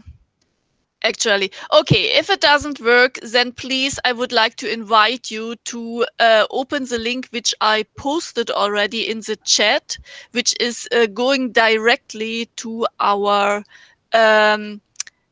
database, right?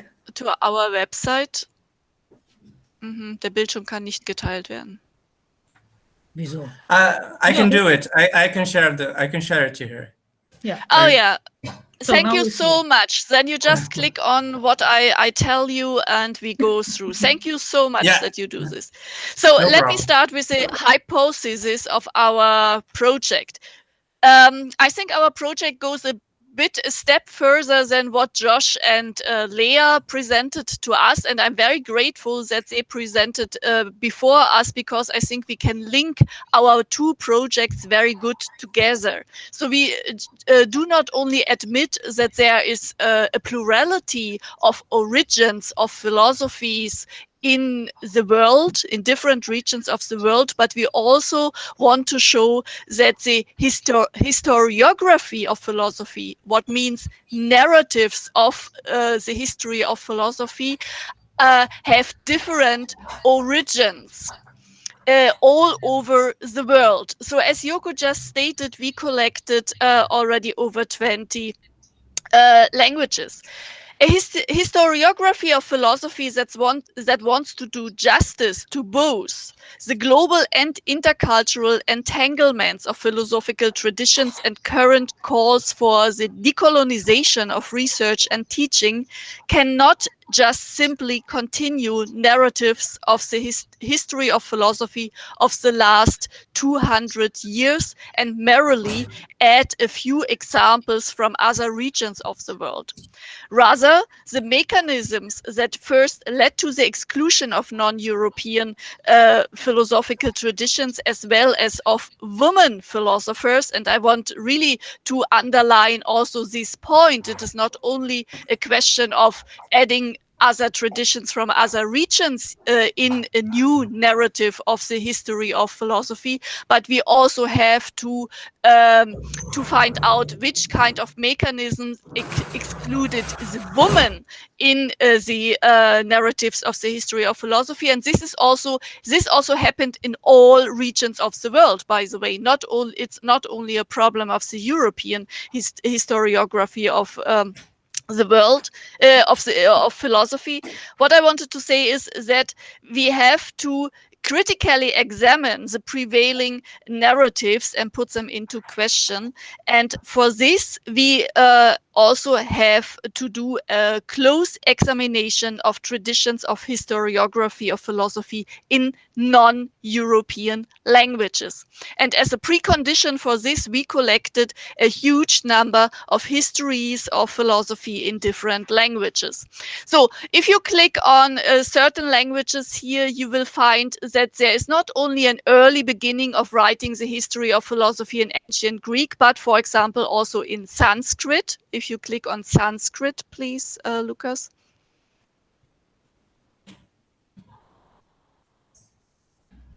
In Sanskrit in 6th century already, or another example is Tibetan language, which also starts in an early century. If you go back and click on Tibetan language, you will see that there starts the writing of kind of histories of philosophy in the sense of doxographic works in the 8th century. So also the invention of narratives of the history of philosophy is not a European invention alone, or not a Greek invention alone. If we go back now and click then on Arabic language, for example, we will see that there the history of philosophy, writing the history of philosophy starts in the 10th century already with Al-Farabi, and continues for through the centuries. But what is interesting here is that the collection of books on the, and we are only collecting books, not articles, only books. The collection of books on the history of philosophy in the different languages shows that there are different orders of knowledge, different orders of systematization in different languages. So we can see here in Arabic, for example, in 20th century, that there's of course a big collection also on histories of philosophy of European or Western philosophy. But if you click now on Islamic philosophy, for example, you will find that there is a huge number of publications on the history of Islamic philosophy in Arabic. So there's of course a certain focus on writing the history of philosophy in the Islamic world in Arabic language. If you go back one step, please, Lucas, we can also see, if you scroll down a little bit, that we find in Arabic language histories of philosophy which you don't find in any other language. For example, a history of philosophy in Algerian language, Egyptian philosophy, Lebanese philosophy, Moroccan philosophy, or Syrian philosophy, what means that there's a certain kind of writing national histories of philosophy of Arabic-speaking countries which you do not find in any other language, but only in Arabic. If we go back one step more to the overview of languages, and we click now on Chinese language, we will find a huge, overwhelming number of written histories of philosophy in Chinese language. What we didn't publish yet, but we are working on, is all the histories of philosophy before the 19th century. What you can find already and click on and go through are all the books on the history of philosophy in published in the 20th century and later. So what we see, if you scroll little bit down, please, here, stop. What you can see here is, of course, also a real focus on the history of philosophy in China. If you scroll a little bit up, so that we can see China. Genau. Chinese philosophy, the most developed discipline in the historiography of philosophy in Chinese language is, of course, writing the history of philosophy in China. And what we here can see is that it is very much differentiated in a lot of periods which we do not know even. So we have also works which are where they applied the European way of periodization, like Antiquity, Middle Ages, Modernity, but the overwhelming part of works is distinguished according to Chinese periodization systems, what is according to dynasties. So there's quite a lot of work. If you click in any period now, Su, preaching, warring states period, or whatever as an example, you can see that there are narratives of the history of Chinese philosophy in the preaching period, for example, quite a number of them. And if you go through, take your time, if you have once a free minute to click through, you will find really an amazing number of works on different periods, dynasties, of works on the history of philosophy in Chinese language. What we also find is, of course, quite a number of works on European histories of philosophy, also Islamic, Jewish, German, French, and a big focus, if you scroll more down now, please, Lucas, then you can see, of course, also a big focus on Marxist philosophy. So the history of Marxist philosophy, what is, of course, a specific area which is exploited very broadly due to the history of China in this tradition of writing the history of philosophy. Yeah, Marxist philosophy is also very strong part of writing the history of philosophy. Another interesting part, if you scroll a little bit up to people, is, and this is totally unknown, I think, outside of China, there are writings on the history of philosophy of Chinese minorities. If you click on this, please, Lucas, this is also what was something what was really surprising for us, that there are writings on the history of philosophy of certain minorities in China. So if we go back now, and I have less than 5 minutes now, to the overview of the languages and click on Japanese, I would at least like to mention Japanese language. In Japanese, we have also an overwhelming rich source of written histories of philosophy on European Western philosophy, but then, of course, particularly on Asian philosophies, very much differentiated Buddhist philosophy, for example, as you can see here. There's not just a general history of Buddhist philosophy, but very specific histories of philosophy, of Buddhist philosophy in India, in China, Japan. All these are extra books written on these very specific traditions. The same for Korean, for Confucianism, the Chinese Confucianism, Japanese Confucianism, Korean Confucianism. These are specializations, special narratives of the history of philosophy, which you don't find in other languages. Let us come shortly to one step back to the overview of the languages and go to what might be interesting for most of our audience here, Spanish and Portuguese. Let's go to Spanish first.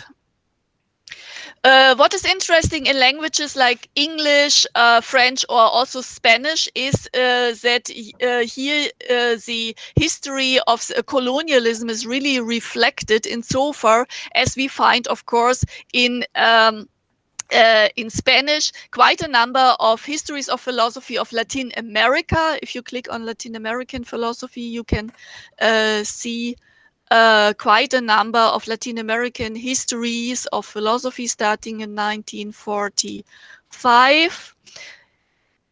Or if you go one step back, in Spanish, like in English, we also find, if you go a bit more up, you can also find histories of philosophy of Caribbean philosophy, what is also something what is rarely to be found in other languages. Or, if I can ask you to go back, if you scroll down to the overview of nations, stop, here you find quite a good collection, or a broad collection of also, again, national histories of philosophy, like Mexican, Nicaraguan, Peruvian, Puerto Rican, and so on, histories of philosophy, which you rarely or don't find at all in other languages.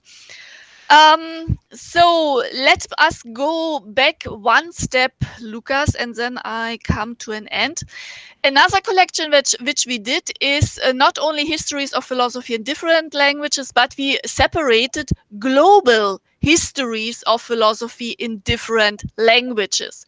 If you click under, if you click under this title on English, for example, you will find a collection of histories of philosophy which were written as world philosophies or global histories of philosophy, which tried already to go beyond the narrow frame of European history of philosophy, and included several traditions from all over the world. If you go one step back, please. These trials you will find in other languages too. If you can click on German now. Genau. Here you will find already from 1909 Wilhelm Wundt, one of the first trials in German language to write a kind of global or world history of philosophy, and followed up by several other attempts to do this. And if I may ask you to go one step back again and click on Japanese. Yep. And trials to write a global history of philosophy are not only done in European languages, but also in non-European languages. And what is an extraordinary example for this is Japanese. We were, all of us, overwhelmed to find that already in 1902 there was a history of a global thought written in Japanese language. And from then on, if you scroll down, in regular periods, there were new trials, new attempts to write world histories of philosophy, until the last trial in 2020.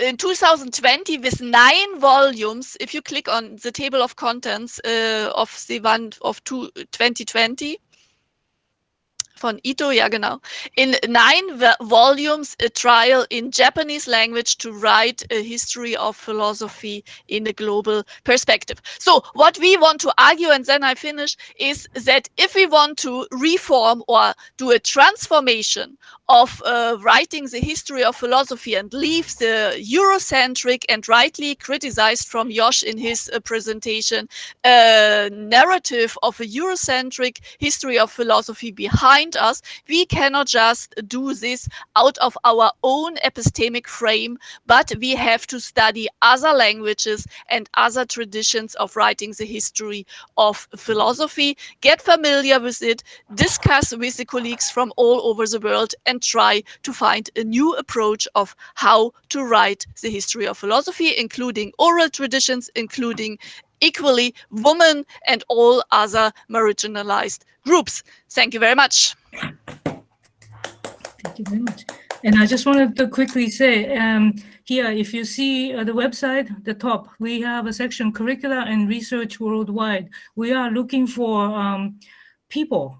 Yeah, so we would like to get in touch with you, of course. And we try to list departments, we try to list people, we try to see who is doing this kind of work and expanding the curriculum, what kind of efforts are being done to diversify the curriculum, and etc. So, I mean, it's an ongoing project. We've been working on this for 2 years, and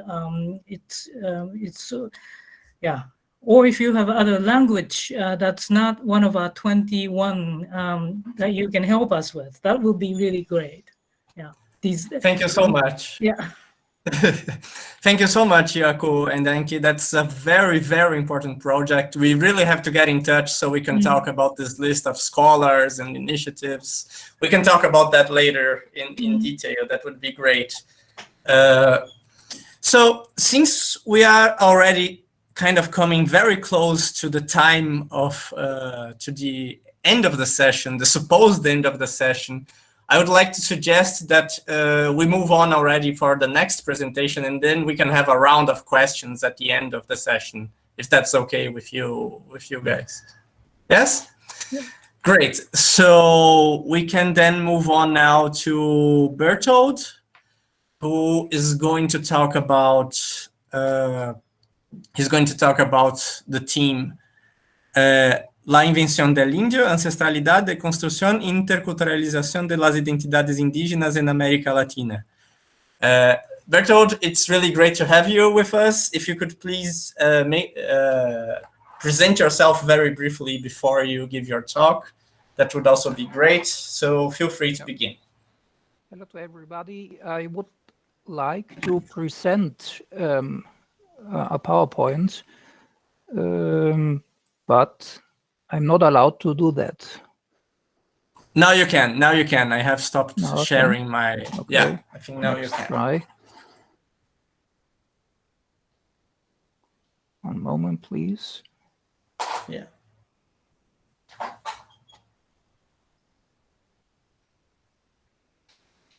Doesn't function. No.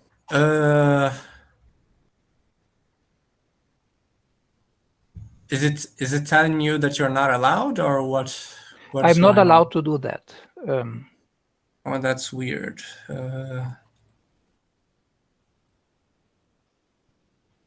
So, are you? Well, maybe if you want, you can also try to send me your PowerPoint, and I can share it for you.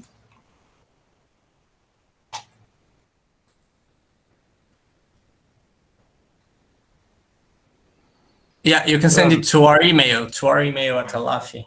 Yeah, so please 1 minute. I will send it now.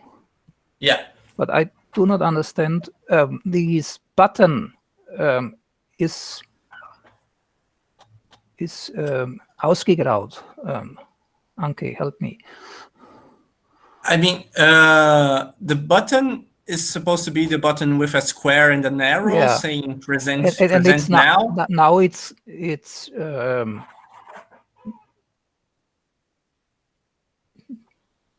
I cannot click it. Well, that's weird. I think Bertolt says it's not active for him. Yeah. Bueno, si puedes enviarnos y presentamos. Sí. Bueno, I would like to switch to Spanish. With the presentation, it would be possible to follow much easier. So please give me a minute. I will send it, and let's see.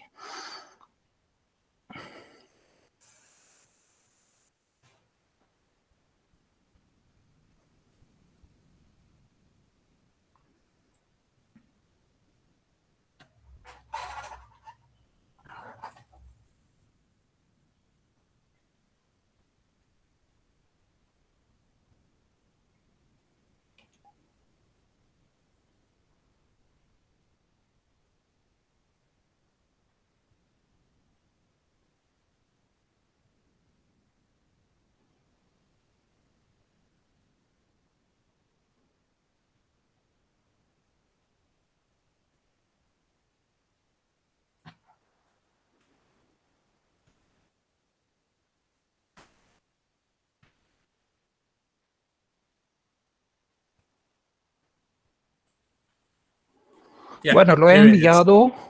Quizás ya lo tienen. Yep. Mira, ahora el botoncito reaparece. A ver, voy a hacer otro intento. Bueno. No me dice que no puedo. Okay, no problem.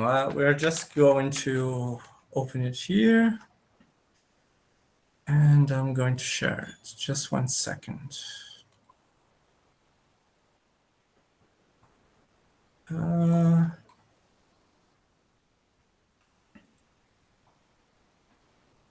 Aqui.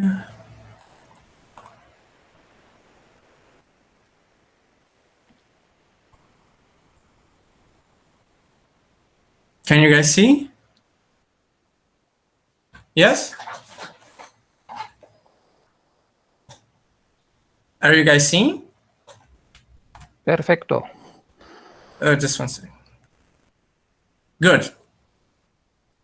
Sí, quizás Ok. en el modo de presentación y se ve todavía mejor.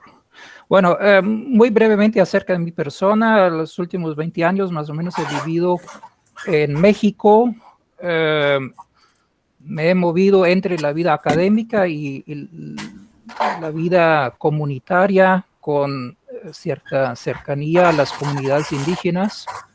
Eso también es uno de mis enfoques en mi quehacer filosófico, aparte del panorama general más amplio de filosofía intercultural, con un enfoque regional en México, pues sí he trabajado o me ha acercado a las filosofías indígenas.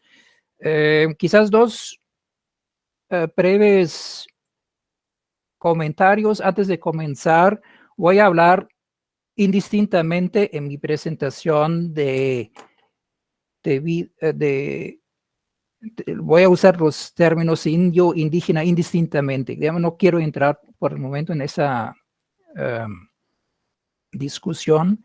Y una segunda cuestión, la mesa se llama Reescribiendo las historias del pensamiento.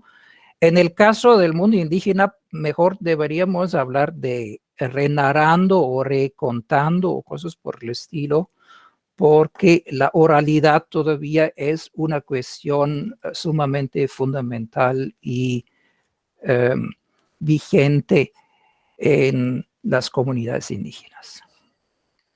Bueno, ahora, Lucas, tú más o menos me puedes seguir, ¿no? Con la presentación. Son prácticamente dos, porque ya no veo la pantalla porque tengo la presentación delante de mi nariz aquí. Son básicamente dos puntos principales. Primero, el indio como categoría hegemonial y segundo, perspectivas críticas hacia una identidad indígena por los mismos indígenas. Para terminar con unas perspectivas que nos van a llevar un poco más allá de eso, pero eso quizás más bien para la discusión. Entonces, comenzaría con mi primer punto, el indio como categoría hegemonial y la primera perspectiva en eso, la condición colonial de la identidad indígena. Es un acierto que el término indio es una categoría colonial para la designación y también para la degradación del otro cultural. Es como una tesis fundamental del antropólogo mexicano Guillermo Bonfil Pataya y lo lleva a una homogenización de las culturas amerindias, una nivelación de la diversidad y de las asimetrías interculturales. Todos son indistintamente indígenas y ya no son las etnias en concreto.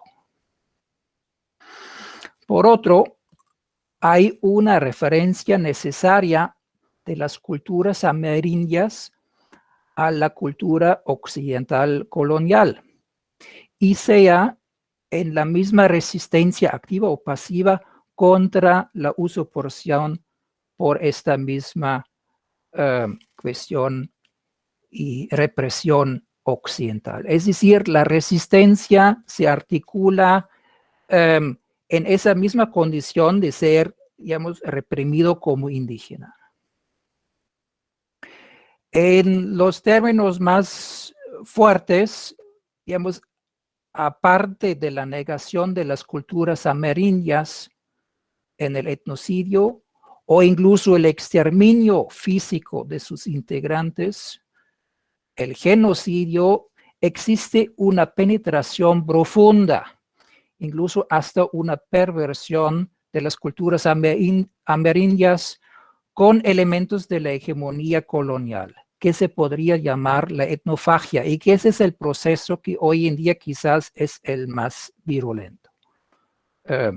Pensemos en los medios masivos que obviamente también están penetrando las culturas indígenas de igual manera. Dos ejemplos. Primero, el sistema de cargos, no sé si sea conocido para la mayoría ahora aquí, digamos, que es una característica por excelencia que los mismos indígenas, digamos, tienen acerca de su organización social, y aunque sí tiene un fundamento precolonial, en su conformación es meramente colonial.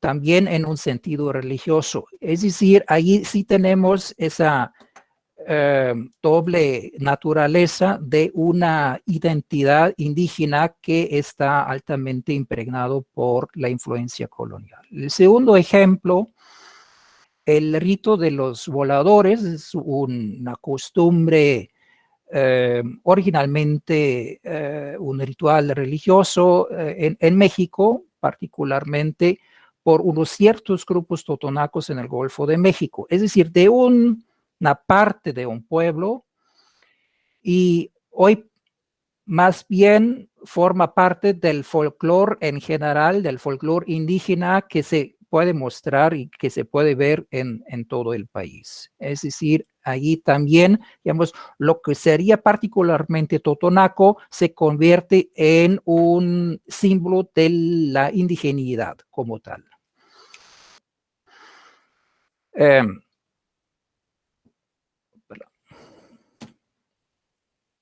Hay una ampliación directa e indirecta, por lo tanto, de la base horizontal de la participación política a nivel comunal, por ejemplo, en la asamblea comunal, que se contrasta con una informalización de las estructuras verticales del poder indígena, como por ejemplo en el caciquismo y a final de cuentas también en el mestizaje. Es decir, digamos, la cuestión indígena en su sentido de resistencia, por ejemplo, lleva a una ampliación de la misma cuestión identitaria, pero en términos coloniales. Segundo aspecto, la identidad indígena como estrategia política. Hay toda una cantidad de organizaciones indígenas centrales para la representación de los intereses políticos comunes. Por ejemplo, el Congreso Nacional Indígena en México, donde se articula una identidad indígena peculiar como experiencia cosmovisional y vivencial compartida, haciendo referencia a algo como una civilización mesoamericana, una civilización andina en esta región, etc. Es decir, digamos, por los mismos indígenas, digamos, se basa la acción política en una identidad hasta de rango civilizatorio. Eso lleva a una construcción homogenizante con base en la cultura de los pueblos dominantes, al menos en la mayoría de los casos. En México serían los nahua, en Bolivia los aymara, los quechua, etcétera, que tiene como efecto una marginalización de los pueblos política y económica menos presentes, es decir, los pueblos pequeños en número, etcétera, que no se ven de igual manera representados en estas organizaciones indígenas centrales. La identidad indígena, con todo eso, se convierte en un utilitarismo político. La referencia a la indigeneidad se da ahí donde es de utilidad política. Recuerdo muy bien un dicho de un sociólogo sumamente comprometido en el mundo indígena, que me comentó así esta frase que tienen ahí: todavía conozco a muchos indígenas antes de que fueron indígenas. Solo en el momento cuando se pudo ganar un fomento a través de ser indígenas, se aceptaron esa cuestión. Y el tercer aspecto de la cuestión hegemonial del indio, hay una fundamentación frecuente de una identidad ética particular con base en las supuestas características de su pasado precolonial. Es decir, la identidad, el núcleo de la identidad se busca en el pasado precolonial, contrastando frecuentemente de forma dicotómica a la civilización occidental. Ustedes allá, nosotros aquí. Eso es una forma de autenticidad como peculiaridad cultural, en cercanía a y en concordancia con el mito cosmogónico de la propia cultura. Desde el mito propio se está forjando la autenticidad como algo culturalmente peculiar y no como una consistencia con los propios fines que podrían cambiarse. También hay la necesidad de una construcción, o se ve la necesidad de una construcción de una memoria colectiva que representa con respecto a la comunidad social propia, que es como un ejercicio de delimitarse en cuanto al otro cultural. Todo eso lleva, no necesariamente, pero fácticamente en muchos casos, a un estrechamiento esencialista de la identidad étnica y una negación fáctica de su desarrollo histórico y de su dinámica en el presente. Eso como panorama en el cual se mueven los diversos discursos acerca de la identidad indígena pronunciada por los mismos indígenas. Y esos discursos se han respondido de forma crítica por toda una cantidad de pensadores indígenas, lo que es, digamos, el segundo punto de mi presentación, las perspectivas críticas hacia una identidad indígena. Y voy a comenzar primero, voy a presentar tres. Y en primer lugar, José Ángel Quintero Beir, un wayú de la costa de Venezuela, que habla de una territorialidad social mucho más que una historicidad étnica. Digamos, hay una primordialidad de la territorialidad ante la etnicidad. El principio de la territorialidad, según Quintero, es determinante para las identidades indígenas. La tierra es la madre de la cual se origina el ser humano. Esta madre lo nutre y lo recibe también después de su muerte. La relación con la madre tierra sitúa al humano como parte integral del mundo. Y este mundo es un mundo animado,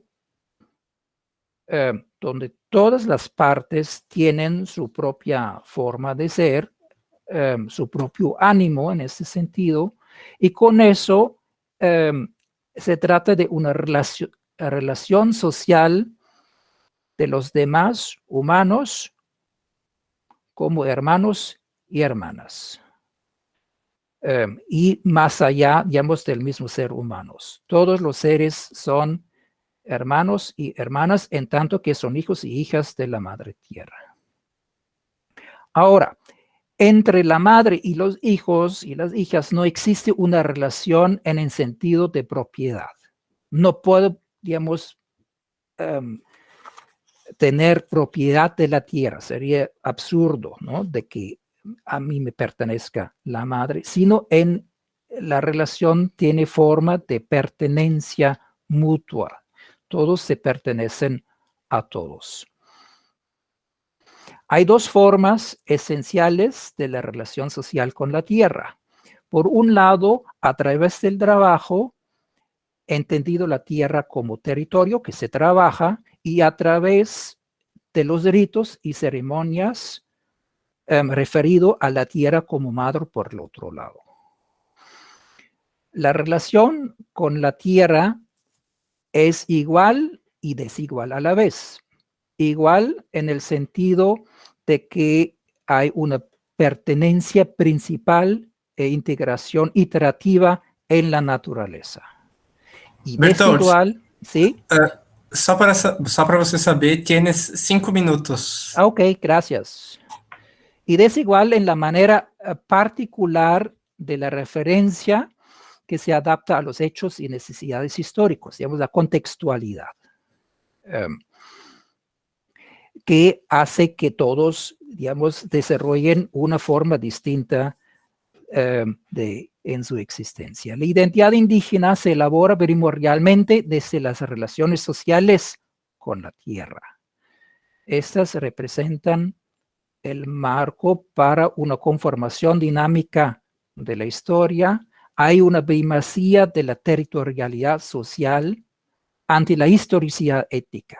Es decir, es más importante el vínculo con el hermano, con la hermana, que todos son hijos de la madre tierra, que el devenir histórico de la colectividad. Segunda perspectiva es de Jaime Martínez Luna, un mestizo de México, zapoteco, la comunalidad como experiencia tópico-proyectiva. Él parte de una distinción diciendo que en contraste a la competencia del mundo occidental, en el mundo indígena existe la compartencia como un ideal doble, digamos, como forma de vida relacional de la comunalidad, pero también como resistencia contra la imposición cultural. El compartir y el convivir de experiencias, etcétera, constituye al grupo social como comunidad, con base en 4 principios: la territorialidad, la consensualidad, la reciprocidad y la integralidad, que sería interesante entrar en eso, pero no lo hacemos ahora. La comunalidad no se funda primordialmente en la forma tradicional de la vida colectiva de los grupos indígenas, según Martínez Luna, sino es más bien una necesidad histórica en cuanto a la sobrevivencia del grupo social en el lugar concreto, pues bajo las condiciones de represión durísima. La comunalidad se entiende entonces como un proyecto abierto que se orienta hacia un ideal en el futuro y posibilita la participación y el compromiso para todos y todas que se pueden y quieren identificarse con su ideal. Es decir, no necesariamente tienen que ser indígenas. Y con eso, la pertenencia social no opera de manera ética, sino ante todo de forma política. El carácter proyectivo de la comunalidad se ubica en el mundo de vida, no en una teoría. No se trata en el primer plan pensar principalmente la comunalidad, sino de vivirla en un lugar determinado. Comunalidad no es una teoría antropológica, sino una utopía contrahegemónica. Y la tercera voz en estas perspectivas críticas hacia una identidad indígena como tal, me refiero aquí a Silviera Rivera Cusicanqui, pensadora aymara de Bolivia, que tiene una perspectiva de la diversidad epistémica en la orientación orientación identitaria. Bertold, Hay crítica, sí, 3 minutos, ¿verdad? Uno minuto. Un minuto, bueno, me apuro. Crítica del concepto de los pueblos originarios. La referencia a un origen arcaico, estático, niega la contemporaneidad de la población amerindia, la encierra en el pasado imaginado y la excluye de los desafíos de la modernidad. Encima, epistémicamente es imposible saber, digamos, con seguridad acerca de este origen en el pasado. Más bien es un sustrato para estereotipaciones indigenistas del buen salvaje como guardián de la naturaleza, como minoría que requiere de protección, como una población retrógrada del espacio rural y cosas por el estilo. Ella contrasta el origen único y puro que sería constituyente para la identidad étnica con la pluralidad, multidimensionalidad y polivalencia dinámicas de proyecciones identitarias contextuales.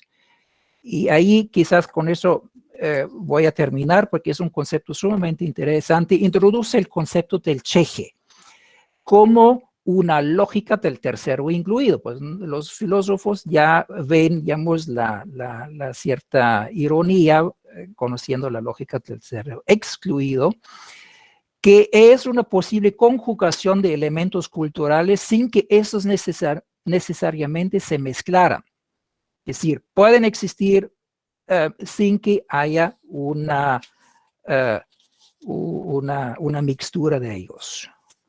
Como por ejemplo en el concepto de hibridación o el mestizaje, donde el elemento A y el elemento B, digamos, se convierten en un elemento C. El cheje significa que algo es y a la vez no es. Ella pone el ejemplo de una pared gris, que ves desde lejos como gris y acercándote, de repente notas que no es gris, sino que tiene rayas negras y espacios blancos, que desde lejos se ven gris, pero acercándose sí puedes distinguir los elementos de una forma muy clara. En ese sentido, el cheje posibilita mantener el uno en reciprocidad con el otro. No tengo que determinar con su particularidad. Posibilita intercambio y comunión cultural y se postula en contra de una asimilación y la mezcla cultural forzada, como lo están viviendo los pueblos indígenas por todas partes en el continente americano y más allá. Quizás con eso termino. Por cuestiones del tiempo y todo lo demás podemos dejar para la discusión. Muchas gracias. Muitas graças, Bertold. Bom, como a gente já está muito em cima no tempo, né, eu vou sugerir que a gente faça uma rodada de questões breve para as últimas 2 sessões, né? So, since we are already very short on time, I would ask that we make a brief session of questions now that we can make for both the last presentations. So if anyone has any questions, any comments.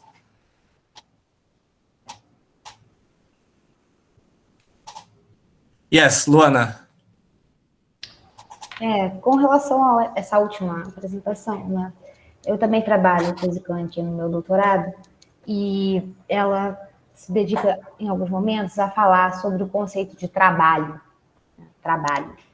E aí ela dá uma especificação na ideia de trabalho, ela especifica esse conceito de trabalho em oposição à nossa significação tradicional de trabalho.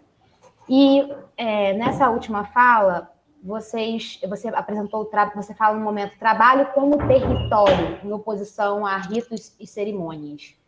Eu queria que, se fosse possível, que você falasse um pouco mais sobre como você está entendendo essa concepção de trabalho como território.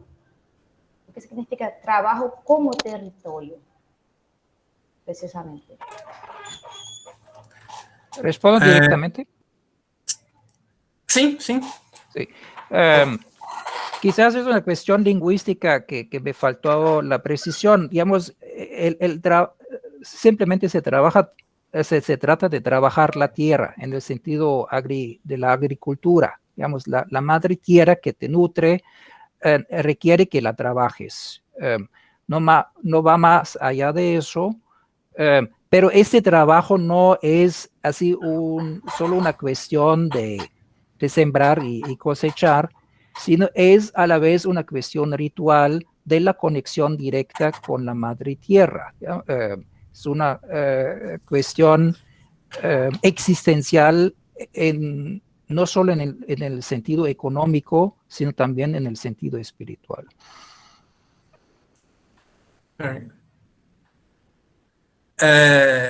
Bom, Yoko, Anke, are you there? Can you hear us? Yeah. Yes. So I would also just like to make a very brief question, in the sense that you have made this wonderful historiography of history of philosophy, because you want to show that there are also different approaches, different intercultural approaches to writing a history of philosophy. But are you also trying to propose or write something in terms of methodology of history of philosophy? What methodology we should use, or what are possible approaches we could have today in the writing of a history of philosophy? Just a very brief question. That's an ongoing conversation, and so it's almost like a paradox, right? We can't propose, okay, we're going to do it this way, because it's situated, right? So what we can suggest is that that's the very problem. We need to look at multiple entry points now, and then of course we don't have access to all the languages, and then we don't claim that now everybody has to know everything. So it's, our ambition, I guess, we will provide a forum so that people can use it, and so that we just hope that the conversations take place in whatever interests, But it is true, these epistemological issues are very heavy on our minds, and we have to talk about, but what do we mean by, Thank you. Yeah, if I can add a few sentences. Actually, your question is the core question, of our project, and so far it is not a small or easy question at the end of our panel here. Actually, the database will be the point of the starting point for further research on methodological questions of how to write a history of philosophy in the future. And here we have to ask questions like how to include different forms of expression of philosophy, because philosophy is not only a written text. So what are about expressions of philosophy, practices of philosophy, like meditation, like oral traditions, like, I don't know, there's a big variety of different forms of expression of philosophy. And the big question is, of course, how to include such forms of expression in a narrative, which might again be written down for a history of philosophy of the future. And there are so many other questions which we cannot even mention here now, but just to give you a small insight in our work. But we would like to stay in touch with you and the others here, and maybe we together can discuss these questions on another occasion in a more detailed way. Thank you. We could also organize something at some point, some event or discussion. That would also be really great. So, because we are already way past our predicted time, I would like to thank you all so much for this wonderful session. It was great to have you all with us. It was a wonderful discussion. Muito obrigado para todos os presentes, pela ótima discussão, pelo debate.